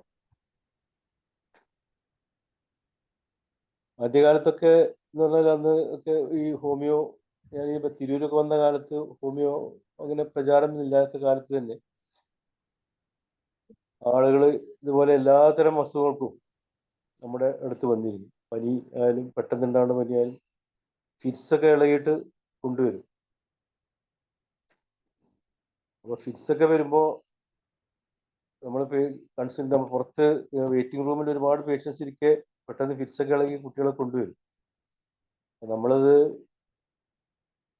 നമ്മുടെ കൺസൾട്ട് റൂമിലോട്ട് വന്നതിന് ശേഷം ഒരു 10 മിനിറ്റ് കൊണ്ട് ഈ പേഷ്യന്റ് കുട്ടിയെ കൊണ്ട് സാധാരണ നിലയിലായിട്ട് ഫിറ്റ്സ് ഇളകിയ കുട്ടിയെ സാധാരണ നിലയായിട്ട് തന്നെ പോകുന്ന അവസ്ഥകൾ ഒരുപാടുണ്ടായിട്ടുണ്ട്. എന്നാൽ നമ്മുടെ മെഡിസിൻസ് ഇപ്പൊ പനി കൂടുമ്പോൾ ആ പനി പെട്ടെന്ന് കുറക്കാൻ പറ്റുന്ന മരുന്നുകൾ, അതിൽ ഏറ്റവും കൂടുതൽ നമുക്ക് അനുഭവപ്പെട്ടുള്ള അക്യൂട്ട് ഇതേപോലെയുള്ള പനിക്കൊക്കെ നമ്മൾ സൾഫർ 1 mg ആണ് നമ്മൾ കൊടുക്കാറുണ്ട്. ഒറ്റ ഡോസ്, ഒരു തുള്ളി കൊടുത്താൽ മതി. അതുപോലെ ഈ ഫിറ്റ്സ് ഇളകിക്കൊണ്ടിരിക്കുന്ന സമയത്ത് നമ്മുടെ അമീൽ നൈട്രോസം, അതുപോലെ ഈ അല്ലെങ്കിൽ ക്യാംഫർ ടിഞ്ചർ, ഇത് നമ്മൾ ഇൻഹേൽ ചെയ്യാൻ മണപ്പിച്ച് കൊടുത്തു കഴിഞ്ഞാൽ സാവധാനം ഇത് കുറയും. ഫിറ്റ്സ് കുറഞ്ഞ് ഇങ്ങനെ 10 മിനിറ്റോടൊക്കെ സാധാരണ പോലെ ആയി കുട്ടിയെ പുറത്തിരുത്താം. അങ്ങനെ ഒരു പിന്നെ ഈ ക്രോണിക് കേസുകളായി പിന്നെ കൂടുതൽ വരാൻ തുടങ്ങി. അങ്ങനെ ക്രോണിക് കേസുകൾ ആണ് പിന്നെ നമ്മൾ ഇപ്പോഴൊക്കെ കൂടുതലും ഞാൻ ക്രോണിക് കേസുകളാണ് അറ്റൻഡ് ചെയ്യുന്നത്. ഇപ്പോഴും എന്നാലും ചില ഫാമിലികളൊക്കെ നമ്മളൊക്കെ ഈ ഞാൻ വന്ന കാലം മുതലേ ഹോമിയോ മരുന്ന് കഴിച്ചുകൊണ്ടിരിക്കുന്ന ഒരുപാട് ആളുകളുണ്ട്. അവരൊക്കെ അവരുടെ കുട്ടികളൊക്കെ പഠിച്ചുകൊണ്ടിരിക്കുന്ന കുട്ടികൾ ഇപ്പോൾ അവരുടെ മക്കളെയും അവരുടെ പേരക്കുട്ടികളെയും ഒക്കെ കൊണ്ടുവരുന്ന അവസ്ഥയാണ്. അപ്പോൾ ഫാമിലികൾ നമ്മളെ വിടാതെ ഹോമിയോ മാത്രം കഴിച്ചുകൊണ്ടിരിക്കുന്ന അവസ്ഥകളുണ്ട്. ഈ ക്രോണിക് കേസുകൾ ഇപ്പോൾ കൂടുതൽ നമ്മൾ ഈ ഹൈപ്പോതൈറോയിഡിസം കേസുകൾ, അതുപോലെ ഈ ഹെമറോയിഡൽ കേസുകൾ, അതുപോലെ ulcer, peptic ulcer, gastric ulcer, ഇങ്ങനെയുള്ള കേസുകൾ, പിന്നെ fibroid uterus, PCOD, primary and secondary infertility, ഇതിലൊക്കെ കൂടുതൽ ആളുകൾ വന്നുകൊണ്ടിരിക്കുന്ന, പല ഭാഗത്തു നിന്നും ആളുകൾ വന്ന് നമ്മൾ ഹോമിയോ ചികിത്സ നേടിക്കൊണ്ടിരിക്കുന്ന ഉണ്ട്. അതൊക്കെ ഇപ്പോൾ നമ്മളെ സംബന്ധിച്ചിടത്തോളം നല്ല ഫലപ്രദമായിട്ട് കൈകാര്യം ചെയ്യാൻ പറ്റുന്ന രീതിയിലാണ് ഉള്ളത്. അപ്പോൾ എനിക്ക് ഏറ്റവും ഫേവറേറ്റ് ആയിട്ടുള്ള ഒരു മെഡിസിനാണ് ഈ പറഞ്ഞ ഈ കാലിബൈക്രോമിക്കം 3x. ആ 3x ആണ് ഞാൻ ഉപയോഗിക്കുക. അത്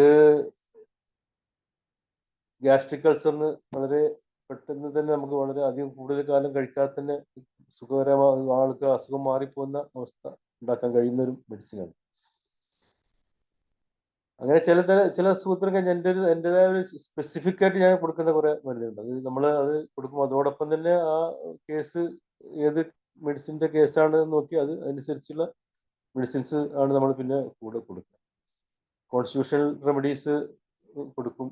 അത് ഇതിൻ്റെ ഓരോ പേഷ്യൻറ്റിനെയും നോക്കിയിട്ട് അതനുസരിച്ചാണ് ചെയ്യുക. എന്നാലും പെട്ടെന്ന് നമുക്ക് ആളുകൾക്ക് മാറ്റങ്ങൾ വരാൻ പറ്റുന്ന രീതിയിൽ ഇപ്പോൾ നമുക്ക് കൂടുതൽ കേസ് വരുന്ന ഒരു സംഗതിയാണ് ഈ പൈൽസുമായി ബന്ധപ്പെട്ട്. പൈൽസ്, അതുപോലെ ഫിഷർ ഒക്കെ വേണം. പെട്ടെന്ന് തന്നെ ആളുകൾക്ക് സമാധാനം കിട്ടണം. അവൾക്ക് പെട്ടെന്ന് തന്നെ അത് വളരെ പെട്ടെന്ന് സുഖം കിട്ടിയില്ലെങ്കിൽ ആളുകൾ വേറെ പോകും. അപ്പോൾ അതിനൊക്കെ നമ്മൾ പെട്ടെന്ന് ഇപ്പോൾ ബ്ലീഡിംഗ് ഒക്കെ ഉണ്ടാകുന്ന സമയത്ത് പെട്ടെന്ന് കൊടുക്കാൻ പറ്റുന്ന മരുന്നാണ് ബ്രൂമിയ ഓട്ടോയേറ്റ. അതുപോലെ അതിൻ്റെ പെയിൻ പെട്ടെന്ന് കുറക്കാൻ പറ്റുന്ന മരുന്നാണ് പുള്ളിൻസോണിയ. ഇതൊക്കെ ടിഞ്ചറാണ് നമ്മൾ ആദ്യത്തെ പ്രാവശ്യം കൊടുക്കുക. അത് ഒരു 4-5 ദിവസം കഴിക്കുമ്പോഴേക്കന്നെ ആ പ്രശ്നം തീരും, അവരുടെ പ്രശ്നം തീരും. പക്ഷെ കേസ് അവിടെ കിടക്കുകയാണല്ലോ. അപ്പോൾ നമ്മൾ പിന്നെ സിംറ്റമാറ്റിക് ആയിട്ട് ബാക്കി മരുന്നുകൾ കൊടുക്കുകയാണ് ചെയ്യുക. ഈ ഏത് രോഗത്തിനും ക്രോണിക് കേസ് ആണെങ്കിലും അതിൻ്റെ അക്യൂട്ട് മാനേജ്മെന്റ് ഒന്നും പേഷ്യന്റ് നമ്മുടെ അടുത്ത് നിൽക്കണമെങ്കിൽ തൽക്കാലം അയാൾക്ക് ഒരു സുഖം കൊടുക്കും. തൽക്കാലം അസുഖത്തിനൊരു സമാധാനം കിട്ടിയെങ്കിലേ അവർ നമ്മളെ അടുത്ത് നിൽക്കും. അതുപോലെ ഈ ഇതുണ്ടല്ലോ, ഒരു റീനൽ കോളിക്ക് ഒക്കെ വന്നു കഴിഞ്ഞാൽ ആ കോളിക്ക് എന്തെങ്കിലും ഒരു മാറ്റം നമ്മുടെ മെഡിസിനോട് കൊടുക്കാൻ കഴിയണം. കൊടുക്കുമ്പോഴാണ് അവർക്ക് വീണ്ടും വരുമ്പോൾ നമ്മളിപ്പോൾ ചിലപ്പോൾ വലിയ പെയിനൊക്കെ ആയിട്ട് വന്നു കഴിഞ്ഞാൽ ചിലപ്പോൾ അതൊക്കെ ഒരു തൽക്കാലം അലോപ്പതിയൊക്കെ മരുന്ന് കഴിച്ച് മാറിയിട്ടായിരിക്കും വരിക. പക്ഷെ ഇടയ്ക്ക് വീണ്ടും വേദന വരുമ്പോൾ നമ്മുടെ മരുന്ന് കൊടുത്ത് ഇട്ട് തന്നെ വേണം മാറ്റാൻ. അങ്ങനെ ആകുമ്പോഴേ അവർക്ക് അതൊരു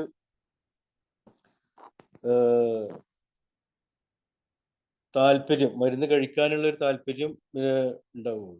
മറ്റേ വേദന കൂടുമ്പോൾ അലോപ്പതി കൊടുക്കുക, പിന്നെ അലോപ്പതി ചികിത്സക്ക് പോവുക, വേദന കുറയുമ്പോൾ വീണ്ടും ഹോമിയോ മരുന്ന് കഴിക്കുക, അങ്ങനെ ഒരു രീതി ഇതിൽ അങ്ങനെ ആകുമ്പോൾ ആളുകൾക്ക്, പേഷ്യൻസിന് അത് കൂടുതൽ കാലം കൊണ്ടെടുക്കാൻ കഴിയാത്തൊരവസ്ഥയായി. ഈ റീനൽ സ്റ്റോൺസിന് ഒക്കെ സാധാരണ നമ്മൾ കൊടുക്കുന്ന മെഡിസിൻസ് ആണ് കൽക്കേറിയ റീനാലിസ്, അതുമാതിരി കൽക്കേറിയ കാർബ്, അതുപോലെ പിന്നെ നമ്മളൊക്കെ സാധാരണ ഉപയോഗിക്കുന്ന, എല്ലാവരും ഉപയോഗിക്കുന്ന മരുന്നിനായിരിക്കും ബെർബറിസ് വൾഗാരിസ്, അതുപോലെ ഓസ്മം, കാൻ, ഇതുപോലെയുള്ള മെഡിസിൻസ് ഒക്കെ തൽക്കാലം പെട്ടെന്ന് വേദന കുറയാനും ഒക്കെ കഴിയും.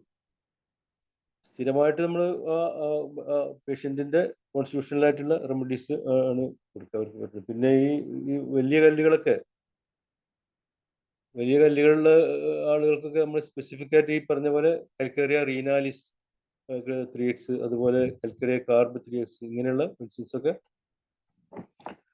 കൊടുക്കാറുണ്ട്. അതുപോലെ ഈ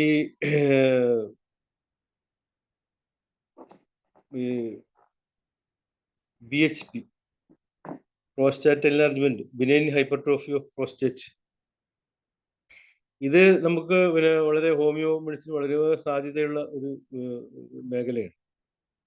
ഇതിന് അലോപ്പതിയിൽ സർജറി മാത്രമേ ട്രീറ്റ്മെന്റ് ഉള്ളൂ. ആ സർജറി പറയുമ്പോഴാണ് സാധാരണ പേഷ്യൻസ് നമ്മുടെ അടുത്ത് വരിക. അത് ശരിക്കും 60 വയസ്സിന് ശേഷമൊക്കെ ഉണ്ടാകുന്ന രോഗമാണെന്നാണ് പറയുന്നത്. പക്ഷെ എന്നാൽ പോലും ഇപ്പോൾ എല്ലാവർക്കും, ചെറുപ്പക്കാർക്കും ഇത് വന്നുകൊണ്ടിരിക്കുന്ന കാലമാണ്. ചെറുപ്പക്കാർ എന്ന് പറഞ്ഞാൽ ഒരു 40 വയസ്സിന് ശേഷം ആളുകൾക്ക് കാണുന്നുണ്ട്. അപ്പൊ അതില് നമ്മൾ ഈ പറഞ്ഞ പോലെ പിന്നെ നമ്മുടെ ചില മദർ ടിഞ്ചറുകളൊക്കെ താൽക്കാലികമായിട്ട് നല്ല ആശ്വാസം കൊടുക്കുന്ന മദർ ടിഞ്ചറുകളുണ്ട്. സബാൽസെറിലേറ്റ, അതുപോലെ ഓക്സിമം, കാൻ, ഇങ്ങനെയുള്ള മെഡിസിൻസ് ഒക്കെ ആളുകൾക്ക് അവരുടെ ബുദ്ധിമുട്ടുകൾ, പെട്ടെന്ന് കൂടുതൽ സമയം യൂറിനേറ്റ് ചെയ്യാൻ കുറെ സമയം പിടിക്കുന്ന ഒരു അവസ്ഥ ഉണ്ടല്ലോ, ആ സമയം അതിന് വളരെ മാറ്റം, പെട്ടെന്ന് ആ ബുദ്ധിമുട്ടുകൾ കുറക്കാൻ കഴിയും. രാത്രി പല പ്രാവശ്യം എണീക്കുന്ന ആളുകൾക്കൊക്കെ ഈ മെഡിസിൻസ് കൊടുക്കുന്നതോട് കൂടിയിട്ട് ഏതാണോ അവർക്ക് യോജിച്ചത് അതാണ് കൊടുക്കേണ്ടത്. ഒരു പേഷ്യന്റ് അനുസരിച്ചാണ് ഈ സബാൾസർനേറ്റീവ് സെറപ്പ്. അതുപോലെ സെലീനിയം 3x, അത് ഇതിന് നല്ല ഫലപ്രദമായിട്ട് കണ്ടിട്ടുണ്ട്. അതുപോലെ ഈ പ്രോസ്റ്റേറ്റിന്റെ കാര്യത്തിൽ, എല്ലാവരും പ്രോസ്റ്റേറ്റിന്റെ കാര്യത്തിൽ എനിക്ക് നല്ല അനുഭവങ്ങൾ ഒരുപാടുണ്ട്. ഇവിടെ ഞാൻ ഈ വന്ന എനിക്ക് അധികവും പ്രാക്ടീസ് ഒന്നും ആവാത്ത ഒരു സമയത്ത് ഒരു അലോപ്പതി ഡോക്ടർ തന്നെ, ഒരു സർജൻ തന്നെയാണ് ഇങ്ങനൊരു ഹോമിയോ ഡോക്ടർ ഉണ്ട്, അവിടെ നിന്ന് പോയി നോക്കി എന്ന് പറഞ്ഞിട്ട് ഒരു പേഷ്യന്റിനെ വിട്ടിരുന്നു. അദ്ദേഹത്തിന് ഈ കത്തീറ്റർ വെച്ചിട്ടാണ് അദ്ദേഹം ബാഗും കൊണ്ടാണ് നടത്തുന്നത്. അദ്ദേഹത്തിന് സ്ഥിരമായിട്ട് കത്തീറ്റർ വെച്ചിരിക്കുകയാണ്. അപ്പോൾ പള്ളിയിലൊന്നും പോകാൻ പറ്റാത്ത അവസ്ഥ ഉണ്ട്. അപ്പോൾ ആ സമയത്ത് അദ്ദേഹം എൻ്റെ അടുത്ത് വന്ന് പറഞ്ഞ്, എനിക്ക് പള്ളിയിലൊന്നും പോകാൻ പറ്റുന്ന ഒരു അവസ്ഥ എന്താണ്, ഈ ബാഗൊന്നും ഒഴിവാക്കി കിട്ടുന്ന ഒരു അവസ്ഥ ഉണ്ടാക്കി തരണം. 60 വയസ്സായ ഒരാളാണ്. ഞാൻ ആദ്യം കൊടുത്തത് തന്നെയാണ് ഈ സബാൾസെറിലേറ്റയാണ് കൊടുത്തത്. അദ്ദേഹത്തിന് കൽക്കരി കാർബിന്റെ ഒരു കോൺസ്റ്റിറ്റ്യൂഷൻ ഉണ്ടായിരുന്നു. കൽക്കരി കാർബ് 3x ആണ്. പിന്നെ അതിന്റെ കൂടെ നമ്മൾ മെഡിസിൻ തന്നെ കൊടുത്തു. അത് വളരെ പെട്ടെന്ന് തന്നെ 2 ആഴ്ച കൊണ്ട് തന്നെ അദ്ദേഹത്തിന്റെ ഈ ബാഗ് ഒഴിവാക്കാൻ കഴിഞ്ഞു എന്നുള്ളതാണ്. അതിനുശേഷം ഇങ്ങനെ ഡ്രിബിളിങ് ഉണ്ടായിരുന്നു. പക്ഷെ കുറച്ചും കൂടി കണ്ടിന്യൂ ചെയ്തോട് കൂടിയിട്ട് ഇദ്ദേഹത്തിന്റെ ഈ കംപ്ലീറ്റ് ഈ പ്രശ്നങ്ങളൊക്കെ, തൽക്കാലത്തെ പ്രശ്നങ്ങളൊക്കെ മാറി അദ്ദേഹത്തിന് പള്ളിയിലൊക്കെ പോകാൻ കഴിഞ്ഞു. പിന്നെ 1 വർഷത്തോളം അദ്ദേഹത്തിന് മെഡിസിൻ കൊടുത്തതിനു ശേഷമാണ് മരുന്ന് നിർത്തിയത്. അതുകൊണ്ട് പിന്നെ അദ്ദേഹത്തിന്റെ മറ്റേ ഇടയ്ക്കൊക്കെ നൊക്ടേണൽ ഉണ്ടായിരുന്നു, രാത്രി ബാത്റൂം പോകുന്ന പ്രശ്നമൊക്കെ ഉണ്ടായിരുന്നു, അതൊക്കെ മാറി. ഇനിയും ഒരു 3-4 വർഷം കഴിഞ്ഞതിന് ശേഷമാണ് അദ്ദേഹം പിന്നെ മരിച്ചു പോയിരുന്നത്. വേറെ ഈ സൂക്കറോണ്ടൊന്നുമില്ല, വേറെ പല. അപ്പോ ഈ നമുക്ക് ഒരുപാട് സ്കോപ്പുള്ള ഒരു രംഗമാണ് ഈ ബിനൈൻ ഹൈപ്പർട്രോഫി ഓഫ് പ്രോസ്റ്റേറ്റ്. അത് ഒരുപാട് കേസുകളുണ്ട്. ഇപ്പോഴും നമുക്ക് വളരെ ദൂരെ നിന്നും ഒക്കെ എൻ്റെ അടുത്തേക്ക് ഈ രോഗത്തിന് വേണ്ടിയിട്ട് ചികിത്സിക്കാൻ ആളുകൾ വരുന്നുണ്ട്. ഈ പ്രോസ്റ്റേറ്റ് എൻലാർജ്മെന്റിന്റെ കേസ്. അപ്പോൾ നമുക്ക് പ്രാക്ടീസ് ഇപ്പൊ എന്നെ സംബന്ധിച്ചിടത്തോളം തിരുവനന്തപുരമൊക്കെ പ്രാക്ടീസ് പെട്ടെന്ന് സെറ്റിൽ ആകാനുള്ള ഒരു പ്രധാന കാരണം ഇതുപോലെയുള്ള കേസുകൾ. ഇതിപ്പോ ഒരു ഫാമിലിയിലെ പ്രധാനപ്പെട്ട ഒരാളായിരുന്നു. അദ്ദേഹത്തിന് ആ കുടുംബത്തിന്റെ എല്ലാ ഭാഗത്തു നിന്നും അദ്ദേഹം പിന്നെ ആളുകളെ പറഞ്ഞേക്കാൻ തുടങ്ങി, ഇങ്ങനെ ഒരു ഹോമിയോ ഡോക്ടർ ഉണ്ട് എന്ന് പറഞ്ഞേക്കുകയും അങ്ങനെ നമുക്ക് കൂടുതൽ കേസുകൾ വരും, നമുക്ക് ചികിത്സിച്ച് മാറ്റാൻ കഴിയുകയൊക്കെ ചെയ്തുകൊണ്ടാണ് നമുക്ക് കൂടുതൽ ഇവിടെ പ്രാക്ടീസ് പിടിച്ച് നിൽക്കാൻ. അതുപോലെ കൂടുതൽ നമുക്ക് ചാൻസ് ഉള്ള അതാണ് ഈ റുമാറ്റിക് ഫീവർ. റുമാറ്റിക് ഫീവർ എനിക്ക് ഒരുപാട് കേസുകൾ ഉള്ളതാണ്, ഒരുപാട് അനുഭവങ്ങൾ ഉള്ളതാണ്. റുമാറ്റിക് ഫീവറിന്റെ കേസ് ഞാൻ സാധാരണ ASO ഒക്കെ കൂടുതലാണെന്ന് കണ്ട ESR-ഉം ASO ഒക്കെ കൂടുതൽ കണ്ടു കഴിഞ്ഞാൽ നമ്മൾ ഫസ്റ്റ് കൊടുക്കുന്ന മെഡിസിൻ നമ്മുടെ സ്ട്രെപ്റ്റോകോക്സിനാണ്. സ്ട്രെപ്റ്റോകോക്സിൻ 1 mg. അത് കൊടുത്തതിന് ശേഷമാണ് നമ്മൾ മറ്റ് മെഡിസിൻസ് ഒക്കെ സിംറ്റമാറ്റിക് ആയിട്ടും അല്ലാതെയും ആയിട്ടുള്ള തൽക്കാലം പെയിൻ. ഇതിനിപ്പോ എന്താ വെച്ചാൽ ഈ പേഷ്യന്റിന് അസുഖം കൂടി വരുമ്പോഴേ അപ്പോ അത് കുറക്കാൻ നമുക്ക് കഴിയണം. അദ്ദേഹത്തിന്റെ ആ ബുദ്ധിമുട്ട് കുറക്കാൻ നമുക്ക് കഴിയണം. നമ്മുടെ മെഡിസിൻ കൊണ്ട് തന്നെ കുറക്കാൻ കഴിയും. അപ്പോഴാണ് അവർ നിൽക്കുള്ളൂ. അതിന്റെ കോംപ്ലിക്കേഷൻസും അലോപ്പതി മരുന്ന് കൊടുത്താൽ ഉണ്ടാകുന്ന പല പ്രശ്നങ്ങളും ഒക്കെ നമുക്ക് പറഞ്ഞു കൊടുക്കാനൊക്കെ കഴിയും. പക്ഷേ പേഷ്യന്റിന് ഈ വേദനയും ഒക്കെ സഹിച്ച് നടക്കാൻ കഴിയില്ല. അപ്പോൾ അവർക്ക് അത് ആ അസുഖം തൽക്കാലെങ്കിലും അസുഖം ഉണ്ടാകുമ്പോൾ മാറ്റി കൊടുക്കാൻ നമുക്ക് കഴിയും. അതിന് ഞാൻ തൽക്കാലം കൂടുതലാകുമ്പോൾ കൊടുക്കുന്ന മെഡിസിനാണ് ഗൾത്തീരിയ, ജിഞ്ചർ, അതുപോലെ ബ്രയോണിയ 200. ഇതൊക്കെ കൊടുക്കുമ്പോൾ ഈ തൽക്കാലം ഈ വീക്കവും വേദനകളൊക്കെ പെട്ടെന്ന് കുറയുന്ന സമയത്താണ് നമുക്ക് നമ്മുടെ സിംറ്റമാറ്റിക് ആയിട്ടുള്ള മെഡിസിൻസ് നമ്മൾ കൊടുക്കാറുള്ളത്. അതുപോലെ ഈ റൂമറ്റോയിഡ് ആർത്രൈറ്റിസ് നമുക്ക് ചികിത്സ ഓട്ടോഇമ്മ്യൂൺ ഗ്രൂപ്പിൽപ്പെട്ട രോഗമാണല്ലോ. പിന്നെ അലോപ്പതിയിൽ ട്രീറ്റ്മെന്റ് ഒന്നും ഇല്ലാത്ത പെയിൻ കില്ലിങ് മാത്രമേ ഉള്ളൂ. ഒരുപാട് കേസുകൾ വരും. പക്ഷെ എല്ലാ കേസുകളും നമുക്ക് കൊണ്ടെടുക്കാൻ കഴിയാത്ത നമുക്ക് നമ്മുടെ മെഡിസിൻ കൊടുത്താലും പെയിൻ കുറയാത്ത പല കേസുകളുണ്ട്. എന്നാൽ പോലും പല കേസുകൾക്കും നമുക്ക് നല്ല മാറ്റങ്ങൾ ഉണ്ടാക്കാൻ, കാരണം പേഷ്യന്റിന് അവരെ ആ അവസ്ഥ വിരലൊക്കെ ഇങ്ങനെ മടങ്ങിപ്പോയ അവസ്ഥയിൽ നിന്നൊക്കെ മാറ്റം കൊടുക്കാനൊക്കെ നമ്മുടെ മെഡിസിൻസിന് കഴിഞ്ഞിട്ടുണ്ട്. വേദന കൂടുമ്പോൾ നമ്മുടെ പെയിൻ കില്ലിങ് റെമഡീസ് കൊടുത്താലും ചിലപ്പോൾ കുറയാകുമ്പോൾ തൽക്കാലം അതിനൊക്കെ ചിലപ്പോൾ അവർ അലോപ്പതി പാരസെറ്റമോളും പിന്നെ ഒക്കെ കഴിക്കും. എന്നാൽ പോലും നമ്മുടെ മെഡിസിൻ കൊണ്ട് കുറക്കാൻ കഴിയും. എല്ലാ കേസിനും അല്ല, ചില കേസുകൾക്കൊക്കെ അത് നല്ല ഫലപ്രദമായിട്ട് കണ്ടിട്ടുണ്ട്. ഞാൻ ഒരുപാട് കാര്യങ്ങൾ സംസാരിക്കുന്നതിനേക്കാൾ നല്ലത് എനിക്ക് തോന്നുന്നത് നമ്മൾ കൂടുതൽ ആളുകൾ കേൾക്കുന്ന ആളുകൾക്ക് അല്ലെങ്കിൽ ചോദിക്കാനുണ്ടെങ്കിൽ അത് ചോദിച്ച് മനസ്സിലാക്കുകയായിരിക്കും നന്നാവാന്നാണ് എൻ്റെ ഒരു അഭിപ്രായം. അപ്പോ നിങ്ങൾ എന്തെങ്കിലുമൊക്കെ ചോദിക്കുകയാണെങ്കിൽ പറയും. ഞാൻ അങ്ങനെ സംസാരിക്കുമ്പോൾ അത് കൂടുതൽ ഒരു കാര്യം തന്നെ പറയുന്നതിനേക്കാൾ നല്ലത് നിങ്ങൾ ചോദിച്ച് മനസ്സിലാക്കിയായിരിക്കും നന്നാവാന്ന് എനിക്ക് തോന്നുന്നു. ഓക്കെ, നമുക്ക് മറ്റു ഡോക്ടേഴ്സിന് സാറിനോട് എന്തെങ്കിലും സംശയങ്ങളോ ഏതെങ്കിലും കേസുകളിലുള്ള സംശയമോ കേസുകൾ എന്തെങ്കിലും പറയാനുണ്ടെങ്കിലോ സാറിനോട് ചോദിക്കാം. അപ്പോ സാറിന് കുറച്ച് കാര്യങ്ങളൊക്കെ സാറ് പറഞ്ഞു. അപ്പോ fever in children acute management ഒരു ചാറ്റ് ബോക്സിൽ വന്നിട്ടുണ്ട്, അത് പറയാം. അപ്പോഴത്തെ ശ്രീധരക്കുറുപ്പ് സാറ് ഹാൻഡ് റൈസ് ചെയ്തിട്ടുണ്ട്. സാറേ സംസാരിച്ചോളൂ.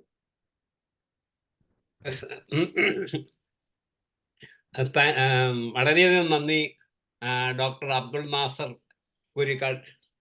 താങ്കളുടെ ആദ്യം മുതലേ ഞാൻ കേട്ടു. ഞാൻ ആദ്യമായിട്ടാണ് താങ്കളെ പരിചയപ്പെടുന്നതും കേൾക്കുന്നതും. വളരെ ഈ അക്യൂട്ട് കേസ് ട്രീറ്റ് ചെയ്യുക എന്ന് പറയുന്നത് ആദ്യമൊക്കെ വളരെ ബുദ്ധിമുട്ടുള്ള കാര്യം. ഞാനും അതിൽ ആദ്യം തുടങ്ങിയത്. പക്ഷെ അതുകൊണ്ട് എനിക്കറിയാം, ഇപ്പം കൂടുതലും എനിക്ക് ക്രോണിക് കേസാണ് വരുന്നത്.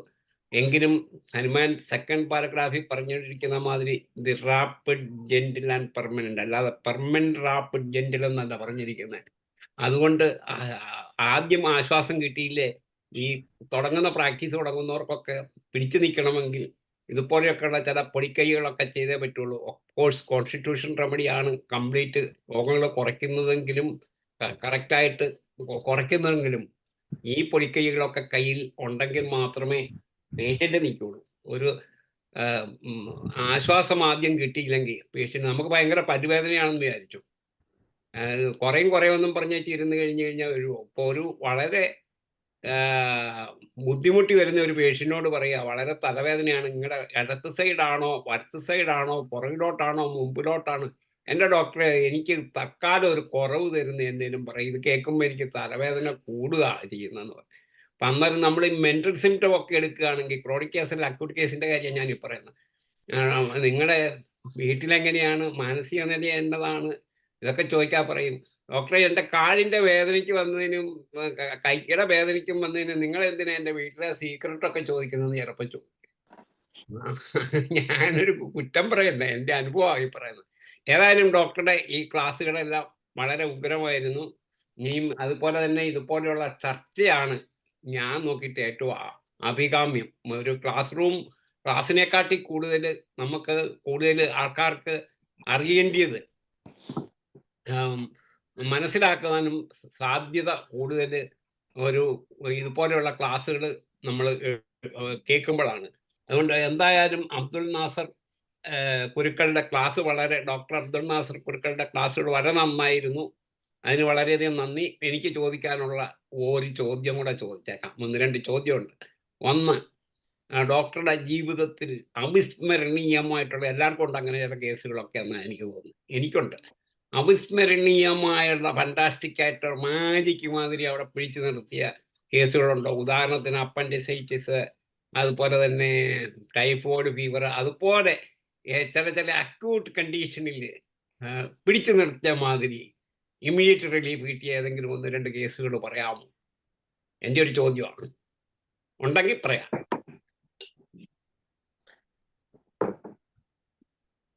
അത് ഞാൻ നേരത്തെ പറഞ്ഞല്ലോ, ഇതുപോലെ ഈ ഫെബ്രൈൽ ഫിറ്റ്സ് പല കേസുകൾക്കും നമുക്ക് പെട്ടെന്ന് മാറ്റാൻ കഴിഞ്ഞിട്ടുണ്ട്. അത് ഉടനെ അക്യൂട്ട് മാനേജ്മെന്റ് ചെയ്തിട്ട് പിന്നെ നമ്മുടെ മെഡിസിൻസും കൊടുത്ത് പനിയൊക്കെ പിന്നെ കുറഞ്ഞു വന്നു. അത് ചിലതൊക്കെ അങ്ങനെ കുറയുമ്പോൾ നമുക്ക് പോലെ ഞാൻ പറഞ്ഞല്ലോ അഭിമാനം തോന്നും. കാര്യം ആ കേസ് അലോപ്പതിക്കാണ് പോകുന്നതെങ്കിൽ അവിടെ അഡ്മിറ്റ് ചെയ്യുകയും അവർ 3-4 ദിവസം അവിടെ കിടക്കുകയും ചെയ്യുന്ന ഒരു അവസ്ഥ ഉണ്ടാവും. പക്ഷെ നമ്മുടെ അടുത്ത് വരുമ്പോൾ നമ്മൾ 2 ദിവസത്തേക്ക് മരുന്ന് കൊടുക്കും, അതോടിട്ട് ഇത് മാറുകയാണ്. അപ്പോ അതേപോലെ ഈ ഫിറ്റ്സ് ഇതൊക്കെ പെട്ടെന്ന് തന്നെ കുറഞ്ഞ് പോവുകയാണ്. അപ്പോ അങ്ങനെയുള്ള കേസുകൾ കുറെ നമുക്ക് പെട്ടെന്ന് കണ്ടിട്ടുള്ളത്. അതുപോലെ അങ്ങനെ പറയാവുന്ന നിങ്ങൾ പറഞ്ഞ പോലെ നമുക്ക് മാറി പെട്ടെന്ന് കുറഞ്ഞു എന്ന് പറയാവുന്ന പല കേസുകൾ, ഈ ഛർദി കേസുകൾ.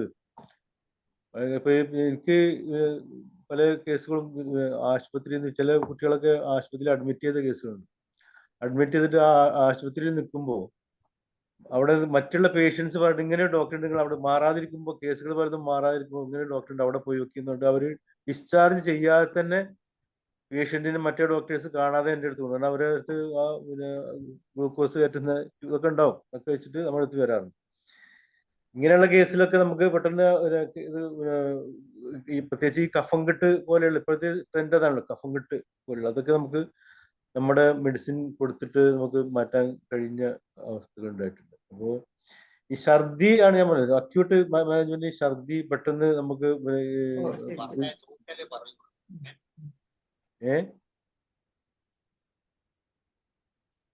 പറഞ്ഞോളൂ ഡോക്ടറെ, സാരമില്ല, ഇടയ്ക്ക് അറിയാതെ വരുന്ന ശബ്ദം.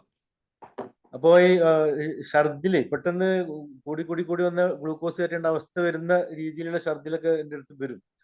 അങ്ങനെ പല കേസുകൾക്കും നമുക്ക് ഈ നമ്മുടെ മെറ്റീരിയൽ പറയുന്നത് അപ്പോമോർഫിയ എന്ന് പറഞ്ഞ മെഡിസിൻ, അപ്പോമോർഫിയ അത് 30 കൊടുത്താൽ അത് പെട്ടെന്ന് ചിലപ്പോൾ ഒരൊറ്റ ഡോസ് കൊടുത്താൽ തന്നെ വീണ്ടും ഛർദിക്കാത്ത രീതിയിലായി മാറുന്ന അവസ്ഥ ഉണ്ടാവും. അതുപോലെ പല അനുഭവങ്ങളുണ്ട് അങ്ങനെയുള്ള കേസ്. അതൊക്കെ ആളുകൾ പിന്നെ ഇപ്പോഴും പഴയ ആളുകൾ വന്ന് പറയും ഇതുപോലെ ഇത് മാറ്റിയ ആളാണെന്നൊക്കെ പറയും. പക്ഷെ ഞാൻ ഈ കേസ് റെക്കോർഡുകളൊന്നും അങ്ങനെ വീണ്ടും പഴയത് നോക്കാൻ നമുക്ക് സമയം കിട്ടാത്തതുകൊണ്ട് നമ്മൾ ഏതിനൊക്കെ ചികിത്സ ചെയ്തൊക്കെ മാറിയെന്നുള്ള നമുക്ക് കൂടുതൽ അറിയില്ല. അതുപോലെ ഈ കുട്ടികള് ഇപ്പൊ ഇതുണ്ട്, നമ്മുടെ പ്രൈമറി ഇൻഫെർട്ടിലിറ്റി, അതുപോലെ സെക്കൻഡറി ഇൻഫെർട്ടിലിറ്റി, ഇതിന് ഞാൻ ഇപ്പൊ ഒരുപാട് അനുഭവങ്ങൾ ഉണ്ടായിട്ടുണ്ട്. ആളുകൾ നമ്മുടെ അടുത്ത് വന്ന് പറയുമ്പോൾ അവരുടെ ഒരുപാട് സങ്കടം വന്നിട്ടാണ് വരിക. ഇപ്പൊ എനിക്കിപ്പോഴും തലശ്ശേരിയോ അങ്ങനെ ഒരുപാട് ദൂരെ നിന്നൊക്കെ പേഷ്യൻസ് വരുന്നുണ്ട്. അല്ലെ ആരൊക്കെയോ അവരുടെ ബന്ധുക്കൾക്കാർക്ക് നമ്മൾ മെഡിസിൻ കൊടുത്തിട്ട് പിന്നെ ഇത് ശരിയായതുകൊണ്ട് അവർക്ക് കുട്ടികൾ ഉണ്ടായത് അവസ്ഥ വന്നുകൊണ്ട് ആയിരിക്കും അപ്പൊ ദൂരെ നിന്നൊക്കെ അവർ വരുന്നത്. അതിലൊക്കെ നമുക്ക് നല്ല ഈ പറഞ്ഞ ഇൻഫെർട്ടിലിറ്റി കേസിൽ 3 കേസിൽ ഇപ്പൊ അടുത്ത കാലത്തായിട്ട് വന്ന കേസുണ്ട്. ആ കേസൊക്കെ നമുക്ക് അവരവരുടെ കുട്ടി പിന്നെ കുട്ടിയൊക്കെ ഉണ്ടായിട്ട് നമ്മൾ ചിലപ്പോൾ അറിയില്ല, എന്നോടൊന്നും പറഞ്ഞിട്ടൊന്നും ഉണ്ടാവില്ല. പക്ഷെ കുട്ടിയും കൊണ്ടാണ് പിന്നെ അവർ വരിക. അപ്പോഴാണ് നമുക്ക് ഇതേപോലെ നമുക്ക് നമ്മള് മെഡിസിൻ ഒക്കെ കൊടുത്തിട്ടുണ്ടായതാണെന്ന് പേഷ്യന്റ് പറയുമ്പോൾ നമുക്ക് ഉണ്ടാവുന്ന ഒരു ഇതുണ്ടല്ലോ. നമ്മള് കഴിവുകൊണ്ടല്ല, ദൈവത്തിന്റെ ശക്തിയാണ്. ആ ഒരു വിശ്വാസം ഉള്ള ആളായതുകൊണ്ട് നമുക്ക് പിന്നെ എന്നാലും നമുക്ക് അഭിമാനിക്കാം, നമ്മളാണല്ലോ അതിന് കാരണക്കാരനായിട്ട് നമ്മൾ മരുന്ന് കൊടുത്തതെന്നുള്ളത്. അങ്ങനെയുള്ള സാറേ, ഫീവർ അക്യൂട്ട് മാനേജ്മെന്റ്, ഫീവർ ഒക്കെ വന്നാൽ എന്തൊക്കെയാ മെഡിസിൻ എങ്ങനെയാന്ന് ഒരു ചാറ്റ് ബോക്സിൽ ഒരു ചോദ്യം ചോദിച്ചിട്ടുണ്ട്. ഫീവറിന് നമ്മൾ പിന്നെ ഈ കേസിനനുസരിച്ചാണ് ഇപ്പൊ ഓരോ തരം. ഇപ്പൊ നിലവിലുള്ള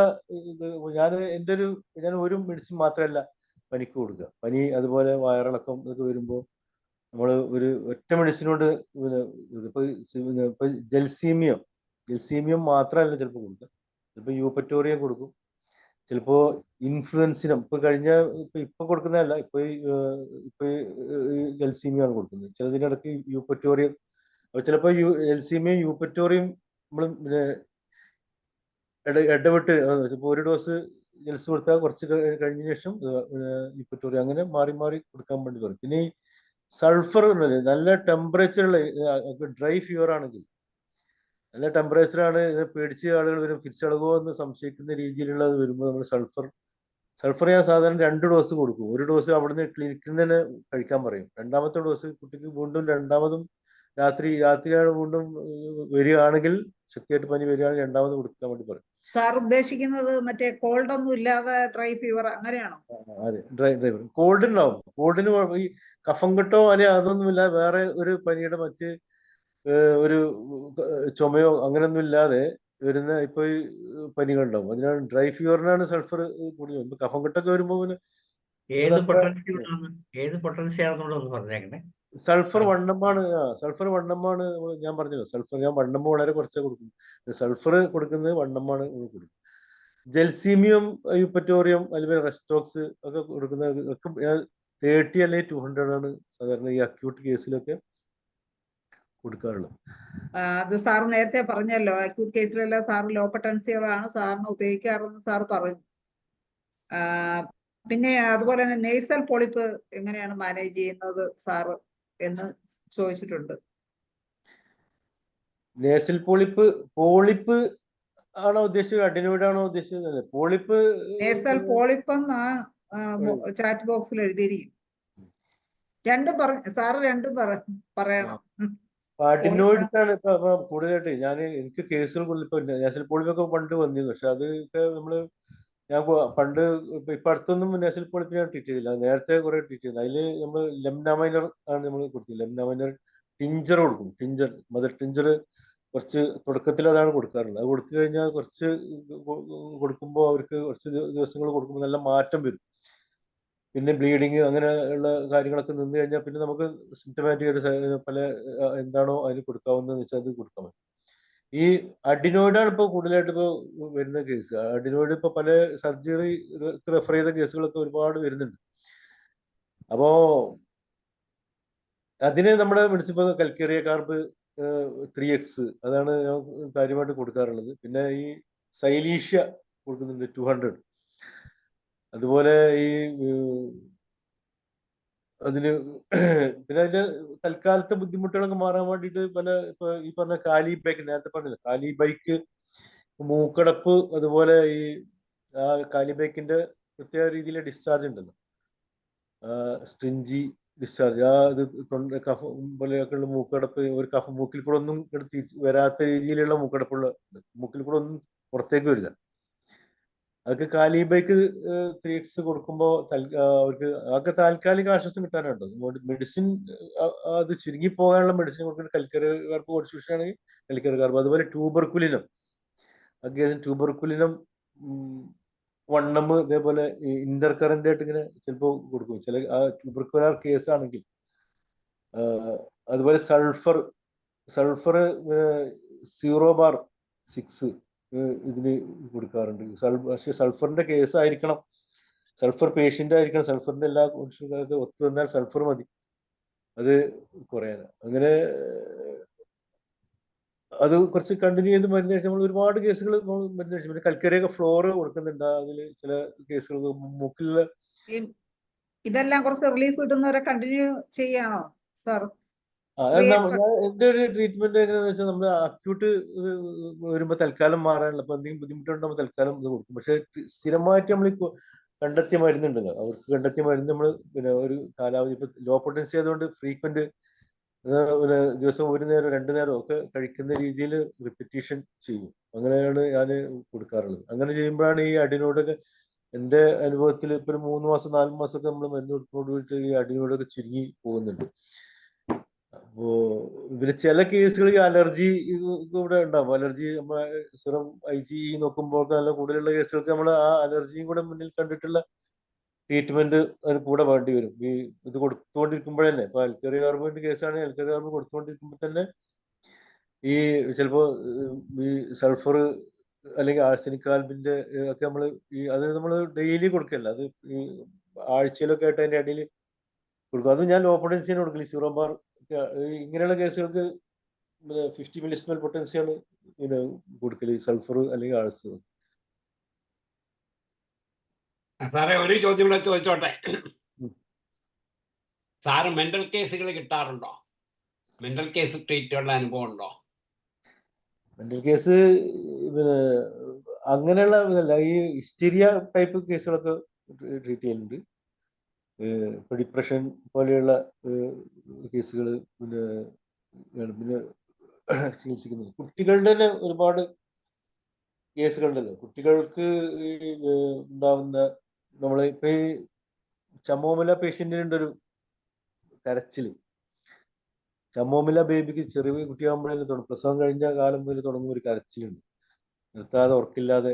അങ്ങനെയുള്ള കുട്ടികൾ വലുതായി കഴിഞ്ഞാലും അവരുടെ ഭയങ്കര വാശി, പീവിഷ്നസ്, അതുപോലെ കാപ്രീഷ്യസ്നെസ്, ഇങ്ങനത്തെ ഒരുപാട് അവരുടെ സ്വഭാവപരമായിട്ട് ഒരുപാട് പ്രശ്നങ്ങളുണ്ടാവും. ഇതൊക്കെ നമ്മുടെ മെഡിസിൻ കൊടുത്താൽ ഇപ്പൊ ചമോമില കൊടുക്കുന്നുണ്ട്. അതുപോലെ നമ്മൾ കൊടുക്കുന്ന ഒരു മെഡിസിനാണ് ഈ കേസ്. ഇങ്ങനത്തെ കേസുകളിൽ ഇപ്പൊ മിക്ക ഈ കുട്ടികളുടെ സ്വഭാവീകൃതമല്ല. ഇപ്പോഴത്തെ കുട്ടികൾക്ക് വാശി കൂടി ഇപ്പൊ മൊബൈൽ ആയിട്ട് ബന്ധപ്പെട്ട് ഇപ്പൊ ഈയിടെ ഒരു കേസ് വന്നിരുന്നു. മൊബൈലിന്റെ അഡിക്ഷൻ വന്നിട്ട് ഈ കുട്ടി രാത്രി 1 മണിയായാലും പിന്നെ മൊബൈൽ വെക്കാതെ മൊബൈൽ വാങ്ങി വെക്കുമ്പോൾ ഭ്രാന്തിളകിയ പോലെയുള്ള പെരുമാറ്റം, അമ്മയെ ഭയങ്കര ഉപദ്രവിച്ച് ഇങ്ങനെയായിട്ട് ഒരു പേഷ്യന്റ് കൊടുത്തു. ഞാൻ ആ കുട്ടിക്ക് ഈ പിന്നെ അവരുടെ ഈ ഇത് പറഞ്ഞ് അവരുടെ കാട്ടിക്കൂട്ടലും എന്നൊക്കെ കണ്ട് ഞാൻ ആ കുട്ടിക്ക് ചെറുപ്പത്തിലുള്ള ഹിസ്റ്ററി നോക്കുമ്പോൾ ഇതുപോലെയുള്ള ഒരു ഹിസ്റ്ററി ഉണ്ട്. ചെറുപ്പം മുതലേ ഭയങ്കര വാശിയും, അതുമാതിരി പ്രസവിച്ച് കിടക്കുന്ന കാലത്ത് തന്നെ. ഇപ്പൊ കുട്ടിക്ക് 17 വയസ്സാണ്. നമ്മുടെ ഒരു ടിഞ്ചർ ഉണ്ട്, ആബ്സിന്തിയം ടിഞ്ചർ, ഈ എപ്പിലെപ്സിക്കൊക്കെ പറയുന്ന ഫിറ്റ്സിനൊക്കെ കൊടുക്കുന്ന ഒരു മെഡിസിൻ ആയിട്ടാണ് ഞാൻ കൊടുക്കാറുള്ളത്. അത് ഈ കുട്ടിക്ക് ഞാൻ കൊടുത്തു. ആ കൊടുത്തതിന് ശേഷം അത് രാവിലെ 2 നേരം 10 തുള്ളി വീതം കഴിക്കാൻ പറഞ്ഞു. 1 മാസം കൊടുത്തിട്ട് വന്ന് വരാൻ വേണ്ടി പറഞ്ഞു. പക്ഷെ 2 ആഴ്ച കഴിഞ്ഞിട്ട് തന്നെ അവർ വന്നപ്പോൾ നല്ല മാറ്റം, കുട്ടിക്ക് ഈ പിന്നെ ഈ സ്വഭാവത്തിന് മാറ്റം. ഇങ്ങനെയുള്ള കുറെ അനുഭവമുണ്ട് ഈ തരം കേസുകളിലൊക്കെ ഈ ഇതുണ്ട്. പക്ഷേ പിന്നെ വലിയ ആളുകൾക്ക് ഉണ്ടാണ് ഈ ഡിപ്രഷൻ. മറ്റേ അതിന് ഒറിജിനൽ മാനസിക രോഗത്തിന് നമ്മൾ ഞാൻ ട്രീറ്റ് ചെയ്യില്ല. അത് നമുക്ക് ഒന്നാമതൊരു സമയം കിട്ടില്ല. ആളുകൾ കൂടുതൽ പേഷ്യന്റുകൾ നിൽക്കുമ്പോഴേ കൂടുതൽ സമയം നമുക്ക് അതിന് ചിലവഴിക്കാൻ കഴിയാത്തത് കൊണ്ട് നമ്മൾ അത് അങ്ങനെ എടുക്കാറില്ല. ഇങ്ങനെയുള്ള തന്നെ ഇത് തന്നെ ഇങ്ങനെയുള്ള കേസ് വന്നാൽ തന്നെ കുറെ സമയം വേണം നമുക്ക് അവരോട്, പേഷ്യന്റിനോട്. പിന്നെ 1ാമത്തെ വട്ടം സംസാരിച്ചില്ലെങ്കിൽ 2ാമത്തെ പ്രാവശ്യം കുറച്ച് കൂടുതൽ സംസാരിക്കേണ്ടി വരും. സാറേ ഒരു ചോദ്യം കൂടെ ചോദിച്ചോട്ടെ. വേറെ ആരും കാൻട്രൈസ് ചെയ്യാനില്ലാത്തോണ്ടാ ചോദിക്കുന്നത് കേട്ടോ. ആരെങ്കിലും കാൻട്രൈസ് ചെയ്താൽ ഞാൻ നിർത്തിക്കോളാം. വേറൊന്നും, ഈ അഡിക്ഷൻസ്, അതായത് ഡ്രഗ് അഡിക്ഷൻസ് ഇന്ന് കൂടുതലാണ്. സ്കൂളുകളിലും കോളേജുകളിലും ഒക്കെ പലതരത്തിലുള്ള അഡിക്ഷൻ. അത് സാർ കൈകാര്യം ചെയ്യാറുണ്ടോ? അത് അങ്ങനെയുള്ള അഡിക്ഷൻ ഞാൻ കൊടുത്തില്ല. ഞാൻ ഈ ലിക്വർ അഡിക്ഷന് വേണ്ടിയിട്ടേ ഈ പിന്നെ ചില ഭാര്യമാർ വന്ന് പറയും, കരഞ്ഞു പറയും, ഹസ്ബൻഡ് ഇതേപോലെ ഭയങ്കര അതിന്റെ ശല്യങ്ങളും ബുദ്ധിമുട്ടുകളൊക്കെ പറയുമ്പോൾ ഞാൻ ഈ നമ്മുടെ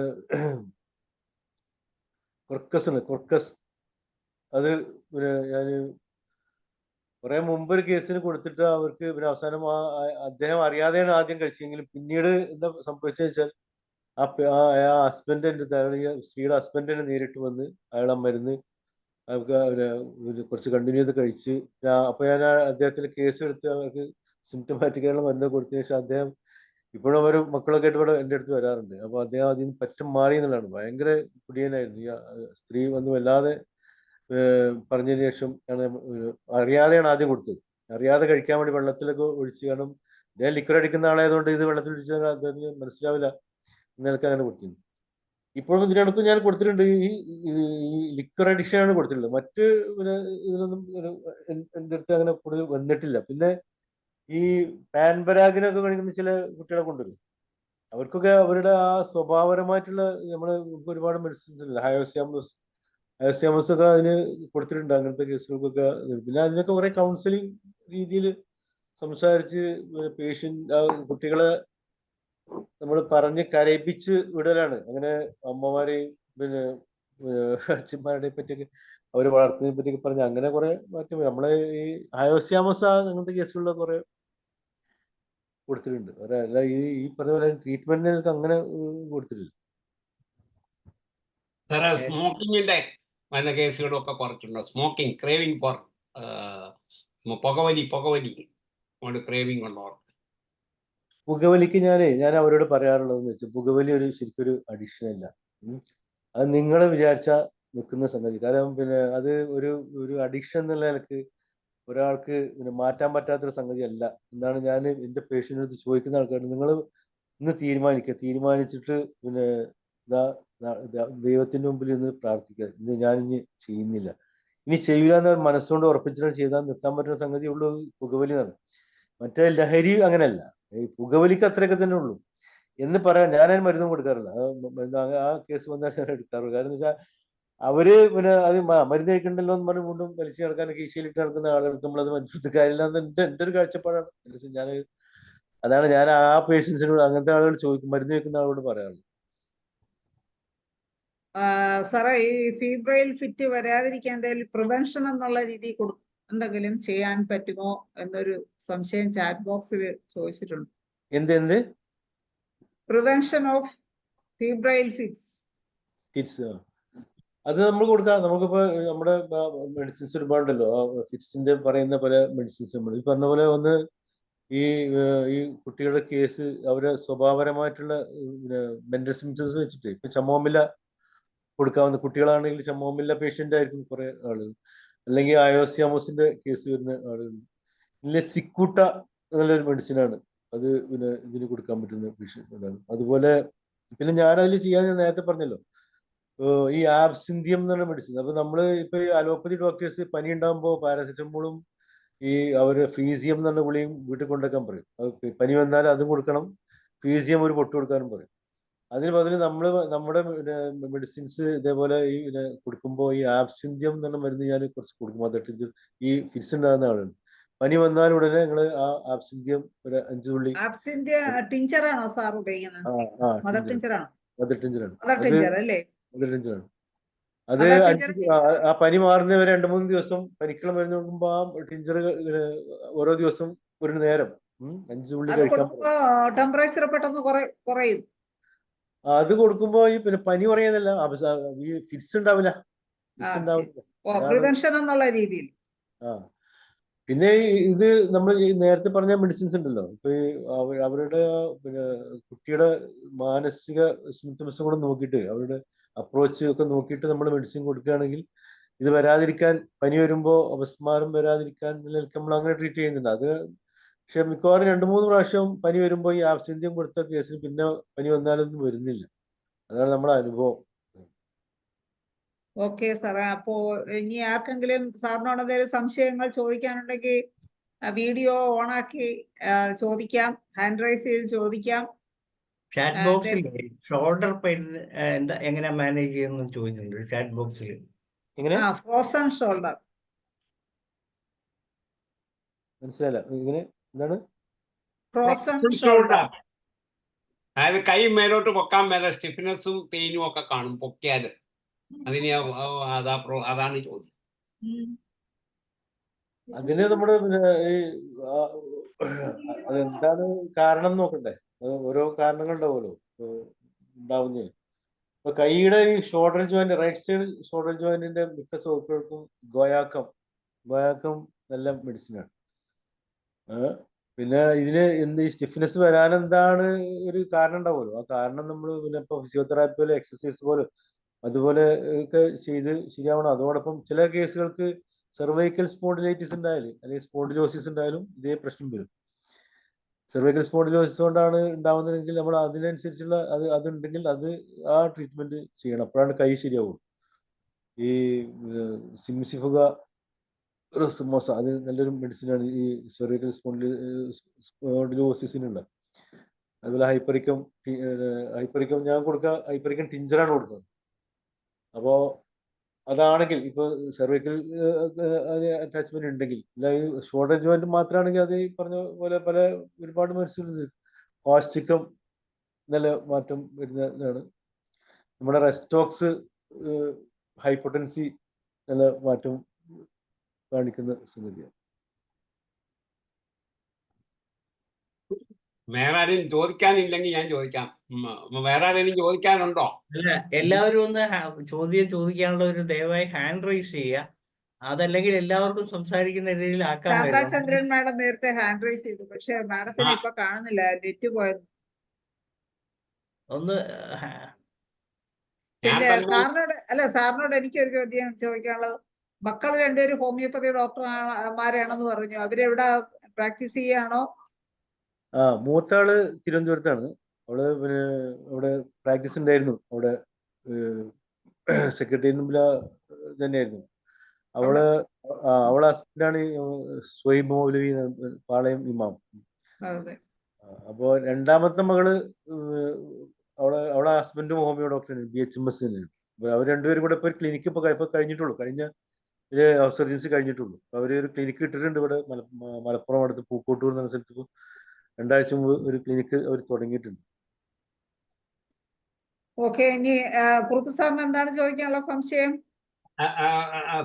ഡോക്ടർ എക്സ്റ്റേണൽ ആപ്ലിക്കേഷൻ മറ്റും ഉപയോഗിക്കാറുണ്ടോ? എക്സ്റ്റേണല് പിന്നെ കൊടുക്കാൻ ചില കേസിനൊക്കെ നമ്മൾ വേണ്ടി വരും. ഇപ്പോ എക്സ്റ്റേണൽ നിങ്ങൾ സ്കിൻ കേസിനാണോ ചോദിച്ചത്? എന്നെ പൊതുവെ, അതായത് ചിലർക്ക് അൺകോൺഷ്യസ് പേഷ്യന്റ് ആണെന്ന് വിചാരിച്ചു, എന്നാൽ അവർ വായൊന്നും ഇത് ഈ എപ്പിലെപ്സി അല്ലെ കൺവെൻഷനൊക്കെ വന്ന് വായൊന്നും തുറക്കാത്ത കേസുകളിൽ ഡോക്ടർ എങ്ങനെയാ മെഡിസിൻ അപ്ലൈ ചെയ്യുന്നത് ചോദ്യം. അത് അത് അങ്ങനെയുള്ള കേസിലൊക്കെ നമ്മൾ പിന്നെ കുട്ടികളെയാണ് നമ്മൾ ട്രീറ്റ് ചെയ്തിട്ടുള്ളത്. കുട്ടികൾക്ക് ഞാൻ പറഞ്ഞല്ലോ ക്യാംഫർ ടിഞ്ചർ, അത് ഇൻഹേൽ ചെയ്ത് കഴിഞ്ഞാൽ വളരെ പെട്ടെന്ന് തന്നെ ഈ കുട്ടി സാധാരണ നിലയിൽ വരികയാണ്.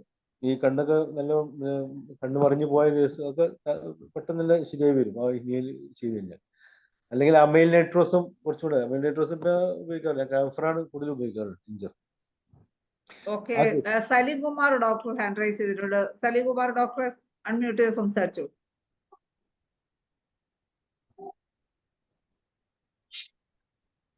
സലീം കുമാർ ഡോക്ടറെ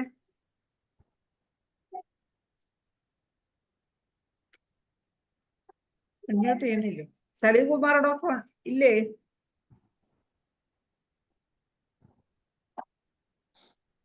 അൺമ്യൂട്ട് ചെയ്യാൻ പറ്റുന്നില്ലേ?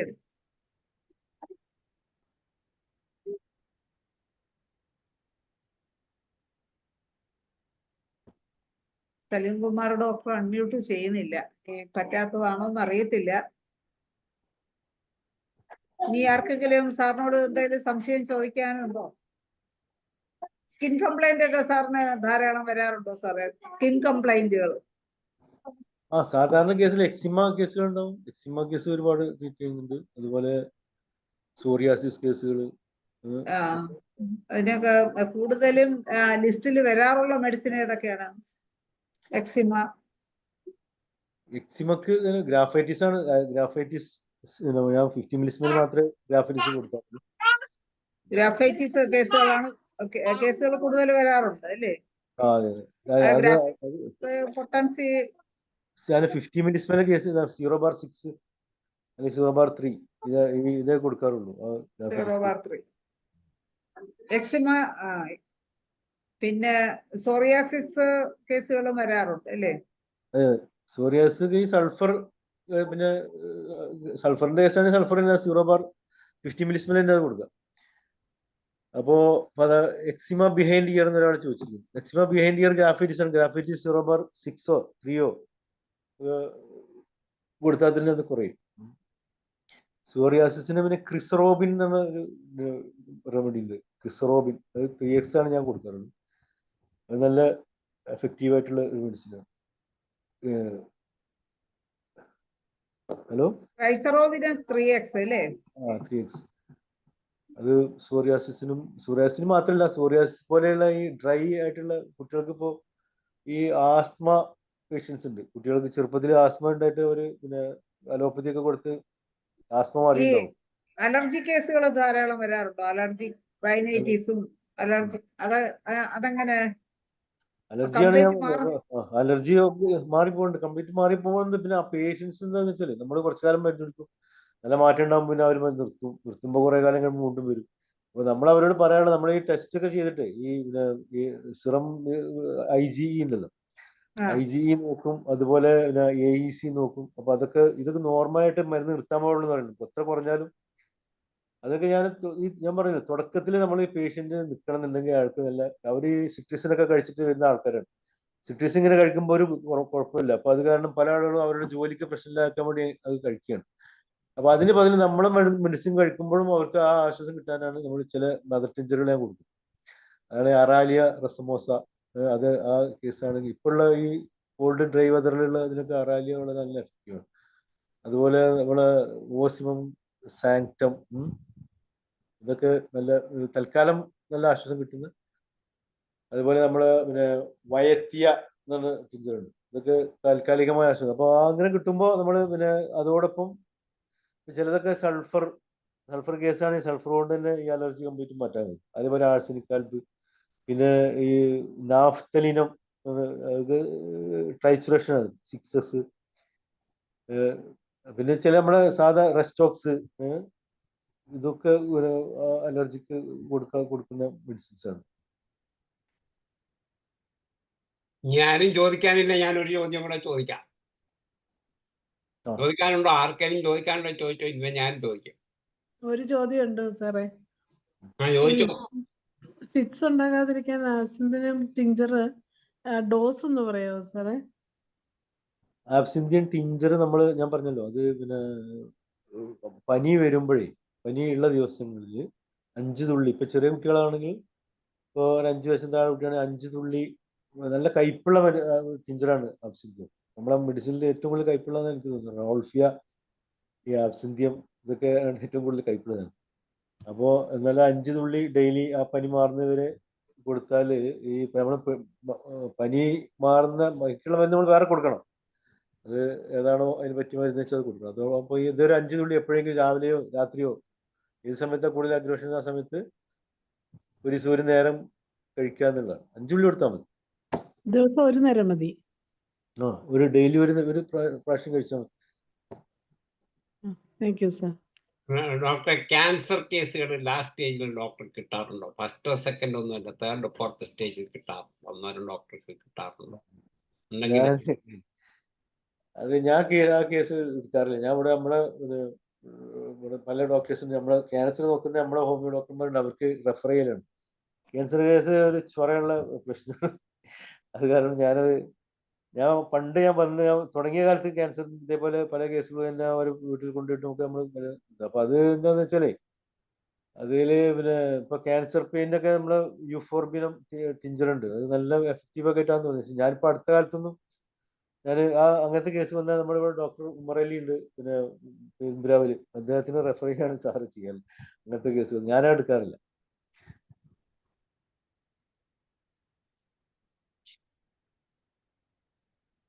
Okay doctor, thank you very much. ഇനി എത്ര മിനിറ്റ് ഉണ്ട്? 10 മിനിറ്റ് കൊണ്ടുണ്ട്. ഏതായാലും ഞാനൊരു കാര്യം കൂടെ പറയാം.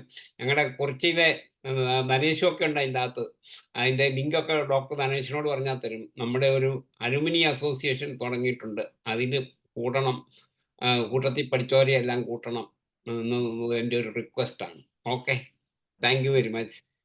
വളരെ നന്നായിരുന്നു, ഡിസ്കഷനൊക്കെ വളരെ നന്നായിരുന്നു. സ്വന്തം അനുഭവങ്ങളാണ്. അറിയാൻ മേലെന്ന് പറഞ്ഞു, അറിയാവുന്ന പറഞ്ഞു. അതൊക്കെ ഈ ന്യൂ ജനറേഷൻ ഡോക്ടർമാർക്ക് ഒരുപാട് പ്രയോജനം ചെയ്യും. അത് ഇപ്പം ഇവിടെ ഒരുപാട് പേര് വളരെ എക്സ്പീരിയൻസ്ഡ് ഉള്ളവർക്ക് വേണ്ടിയല്ല കൂടുതലും ഇത് ഇപ്പം ഈ പ്രാക്ടീസ് തുടങ്ങി ഉള്ളവർക്ക് വളരെയധികം പ്രയോജനം കാണും. ഡോക്ടറുടെ ഈ കോൺഫിഡൻസും കാര്യങ്ങളൊക്കെ പറഞ്ഞത്. Thank you very much. വളരെ നന്നായിരുന്നു. ഞാൻ നിർത്തുക. ഇനി വേറുള്ളവരൊക്കെ പറയട്ടെ.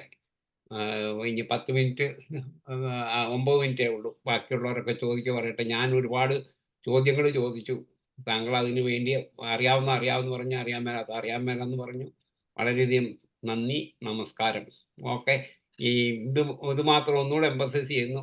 നമ്മൾ കൂട്ടത്തിൽ പഠിച്ചവരെയൊക്കെ കുറിച്ച് പഠിച്ചവരെയല്ല ഒന്ന് കൂട്ടുക. നമ്മുടെ എല്ലാ ശനിയാഴ്ചയും 8 മണി തൊട്ട് 9 മണി വരെ സൂം മീറ്റിംഗ് ഉണ്ട്. ഡോക്ടർ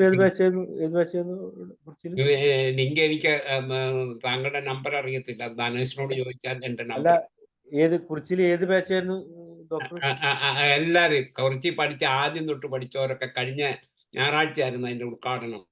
കുറിച്ചി പഠിച്ച ഏകദേശം 10-30 പേര് കയറി. കുറെ പേർക്ക് കയറാൻ പറ്റിയില്ല. ലിങ്കൊന്നും ശരിയായില്ലെന്നാണ് പറയുന്നത്. എന്താ ശരിയെന്ന് എനിക്കറിയത്തില്ല. ഏതായാലും തുടങ്ങി വെച്ചു. കൈമള സാർ ഉദ്ഘാടനം ചെയ്തത്. അത് ആദ്യമാണ്. കൈമള സാർ ആദ്യത്തെ ബാച്ചിലെ ഒരു സ്റ്റുഡൻ്റാ. ബാക്കിയുള്ള 1-2 പേരൊക്കെ ബാക്കിയുള്ളവരൊക്കെ മരിച്ചുപോയി. ഫസ്റ്റ് ബാച്ചിലുള്ള ഒരുപാട് പേര് മരിച്ചിട്ടുണ്ട്. അപൂർവം ചിലരെയുള്ള അതിലൊരാളാണ് Kaimal sir. Kaimal sir inauguration ചെയ്ത് അത് എൻ്റെ നമ്പർ വേണമെങ്കിൽ നോട്ട് ചെയ്തു.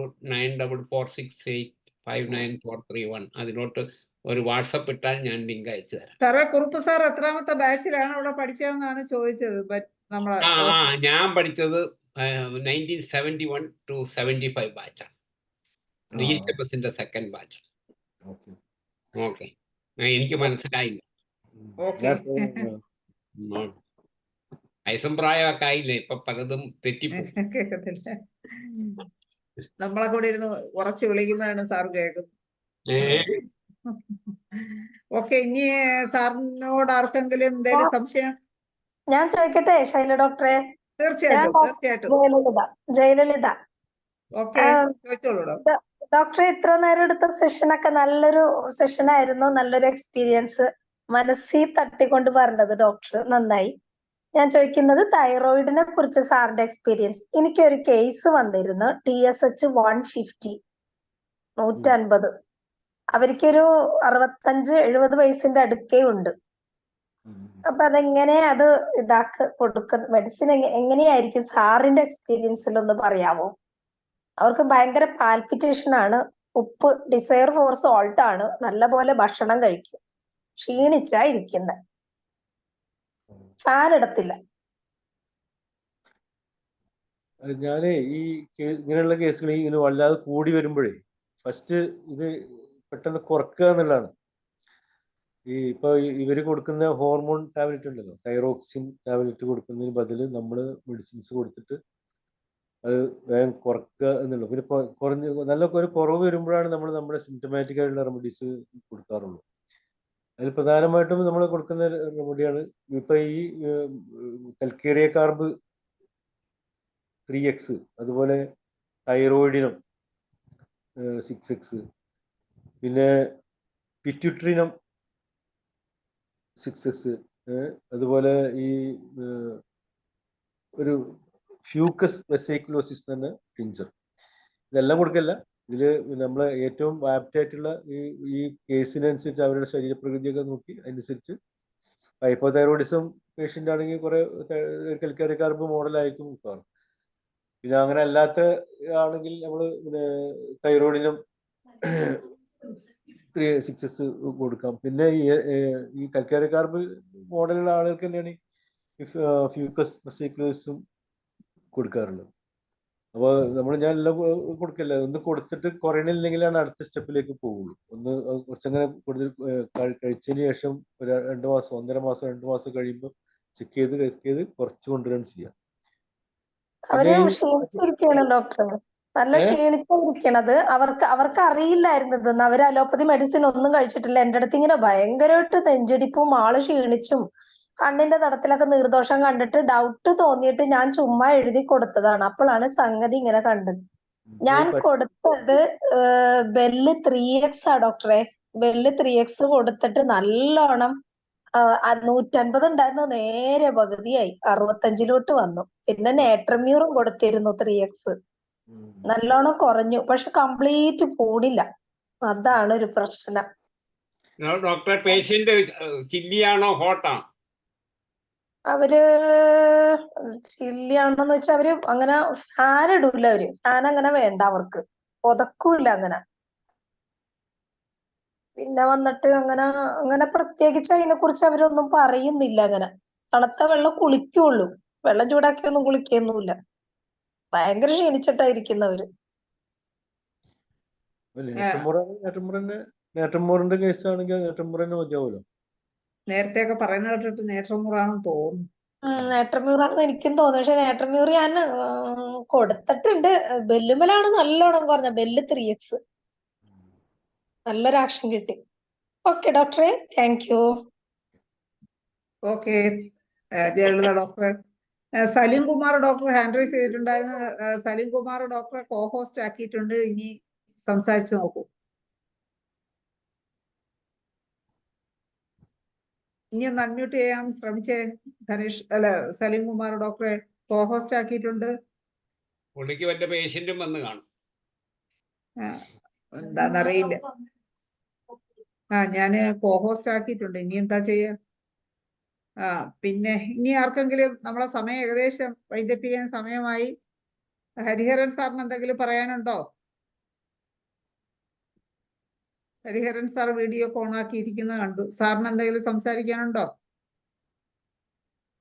ഹരിഹരൻ സാറ് പോയോ?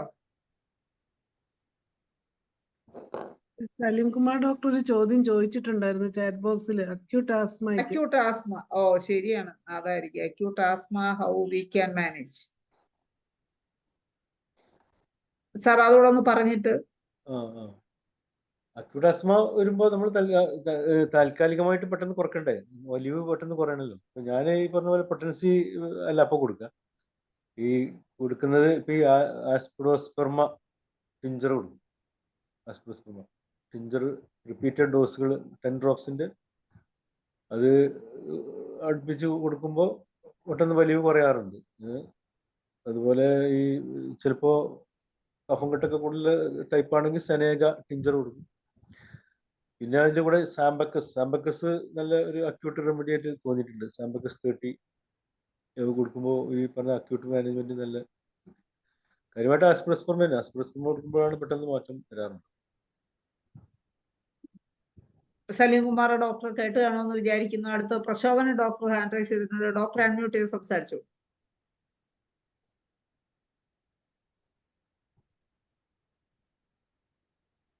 Prashobhana doctor സംസാരിക്കുന്നുണ്ടോ?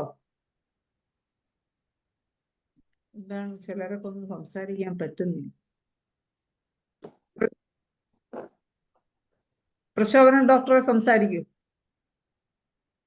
Padmakumari doctor hand raise ചെയ്തിട്ടുണ്ട്. പ്രശോഭന ഡോക്ടറെ ഞാൻ കോ ഹോസ്റ്റ് ആക്കിയിട്ടുണ്ട്. സലീം കുമാർ ഡോക്ടറെ ആക്കിയിട്ടുണ്ട്. പിന്നെ സലീം കുമാർ ഡോക്ടർ ക്വസ്റ്റ്യൻ വന്നു. പ്രശോഭന ഡോക്ടർക്ക് അൺമ്യൂട്ട് ചെയ്ത് സംസാരിക്കാം. അപ്പോഴേക്കും പത്മകുമാരി ഡോക്ടർ സംസാരിച്ചോളൂ. ഹലോ. സംസാരിച്ചോളൂ ഡോക്ടർ. ഡോക്ടർ, ഞാൻ നാസർ ഡോക്ടറെ ക്ലാസ്മേറ്റ് ആണ്. ഡോക്ടറെ സന്തോഷമുണ്ട് കേട്ടോ. ഞാൻ ക്വസ്റ്റ്യൻ ചോദിക്കാനൊന്നും അല്ല, അത്ര എക്സ്പീരിയൻസ് ആയിട്ടൊന്നും അല്ല, പക്ഷെ സന്തോഷമുണ്ട് ഡോക്ടറെ കണ്ടതിന്. ഡോക്ടർ ഓർക്കുന്നുണ്ടോ എന്ന് എനിക്കറിയത്തില്ല. ഞാൻ കോട്ടയം തന്നെയായിരുന്നു, പനച്ചിക്കാടുള്ള ആളായിരുന്നു ഞാൻ. ഡോക്ടർ ഇപ്പോഴും ഓർക്കുന്ന ഒരു സംഭവം ഉണ്ട്, അതൊന്ന് പറയാനായിട്ട് വിളിച്ചതാ. ഡോക്ടർ അന്ന് ഫസ്റ്റ് ഇയറിൽ വെച്ച് ഹിപ്നോട്ടിസത്തിന്റെ ക്ലാസ്സിന് വന്നൊരു സാറിനെ വിളിച്ചു. ഡോക്ടർ ഓർക്കുന്നുണ്ടോ? ഹിപ്നോട്ടിസം പഠിപ്പിക്കാൻ ഒരു സാറ് വന്നു നമ്മളെ.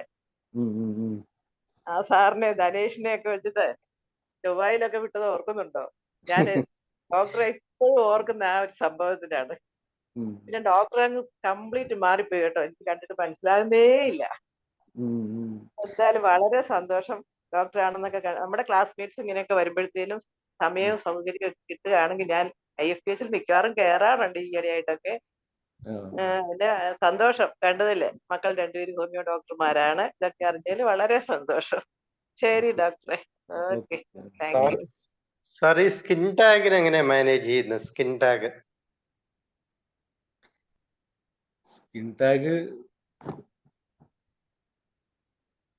അതിന് എക്സ്റ്റേണൽ ആപ്ലിക്കേഷൻ ആണ്, ഓയിൻമെന്റ്സ് ഒക്കെ കൊടുത്തിട്ട് അങ്ങനെയൊക്കെ ചെയ്യാറുള്ളത്. ഇന്റേണല് അതിന് അങ്ങനെ അതിപ്പോ ഞാൻ ചില കേസിലൊക്കെ എന്താ ചെയ്യുക, ചിലതൊക്കെ അവോയ്ഡ് ചെയ്യലാണ്. ഒന്നും അങ്ങനെ ആളുകൾക്ക് ഇങ്ങനെ ഓരോ സൗന്ദര്യ പ്രശ്നങ്ങളും പറഞ്ഞ് വരുന്നതല്ലേ, അതൊക്കെ പറഞ്ഞ് എന്നെ കൊണ്ട് കഴിയുന്ന കാര്യങ്ങളാണ് നമ്മൾ ചെയ്യാറുള്ളത്. അതൊക്കെ അവർക്ക് എന്തെങ്കിലും മരുന്ന് കിട്ടിയാൽ വരുമ്പോൾ ഒരു എക്സ്റ്റേണൽ ആപ്ലിക്കേഷൻ ഗവൺമെന്റ് ഒക്കെ കൊടുത്ത് ഞാനായാലും മരുന്ന് കൊടുക്കാറില്ല. ഓക്കെ ഡോക്ടറെ, നമ്മുടെ സമയം ഏകദേശം അവസാനിച്ചു. സാറിന്റെ വളരെ നല്ല അറിവുകളാണ് സാറ് പങ്കുവച്ചത്. ദിവസവും സാർ ഉപയോഗിക്കുന്ന മരുന്നുകളും ഉപയോഗിക്കുന്ന രീതികളുമാണ് നമുക്ക് സാറ് പറഞ്ഞു തന്നത്. സാറിന് നന്ദി പറയുന്നതിന് വേണ്ടി ഞാൻ സാറിന്റെ ക്ലാസ്മേറ്റിനെ തന്നെ ക്ഷണിക്കുകയാണ്, ഡോക്ടർ ധനേഷിനെ. തീർച്ചയായും വളരെ വ്യത്യസ്തനായ ഒരു ഡോക്ടറാണ് ഡോക്ടർ കുരിക്കൽ. ആദ്യം വളരെ നല്ല പ്രാക്ടീസും എന്നാൽ അതുപോലെ അഗാധ പാണ്ഡിത്യം ഒക്കെ ഉള്ള ഡോക്ടർ തന്നെയാണ്. പക്ഷേ അങ്ങ് വിട്ട് കാര്യങ്ങളൊന്നും അങ്ങനെ പറയാറില്ലായിരുന്നു. പക്ഷെ ഞാനിങ്ങനെ വിളിച്ച് ഇങ്ങനെ ചെയ്യണമെന്ന് പറഞ്ഞപ്പോൾ വളരെ സന്തോഷത്തോടെ ഞാൻ വരാം, ഇന്ന് വ്യാഴാഴ്ച ഫിക്സ് ചെയ്തോളൂ എന്ന് പറഞ്ഞു. അങ്ങനെയാണ് നമ്മുടെ ഈ വേദിയിൽ വന്നത്. എന്തായാലും ആദ്യത്തെ പ്രാവശ്യമായതുകൊണ്ട് ഒത്തിരി ഡീറ്റെയിൽ ആയിട്ടൊന്നും പോകാൻ പറ്റിയിട്ടില്ല. പക്ഷേ അദ്ദേഹത്തിന്റെ അറിവുകൾ ഒത്തിരി ഉണ്ട്. നമുക്കത് പതുക്കെ പതുക്കെ ശരിച്ച് മേടിക്കണം. അപ്പൊ അതിനായിട്ട് ഇനിയും ഈ സെഷനിൽ വരണം. എന്തുകൊണ്ട് നല്ല ഒരു സെഷന് IFBSന്റെ പേരിലും എന്റെ പേരിലും നന്ദി പറഞ്ഞുകൊള്ളുന്നു. നന്ദി ഡോക്ടർ ധനേഷ്. അപ്പോൾ അബ്ദുൽ സലാം സാറ് വളരെ നല്ലൊരു ക്ലാസ് നമുക്ക് എടുത്തു. എന്തായാലും ഒരുപാട് നന്ദിയുണ്ട്. ഇന്ന് ഈ പ്ലാറ്റ്ഫോമിൽ ക്ലാസ് എടുത്ത സാറിന് മറ്റുള്ളവർക്ക് എല്ലാ ഡോക്ടേഴ്സിനും ഹോമിയോപ്പതി സ്നേഹികൾക്കും സ്റ്റുഡൻസിനും എല്ലാവർക്കും ശുഭരാത്രി നേർന്നുകൊണ്ടും നന്ദി പറഞ്ഞുകൊണ്ടും ഇന്നത്തെ ഈ പ്രോഗ്രാം വൈൻഡപ്പ് ചെയ്യുന്നു. നന്ദി, നമസ്കാരം. ഹലോ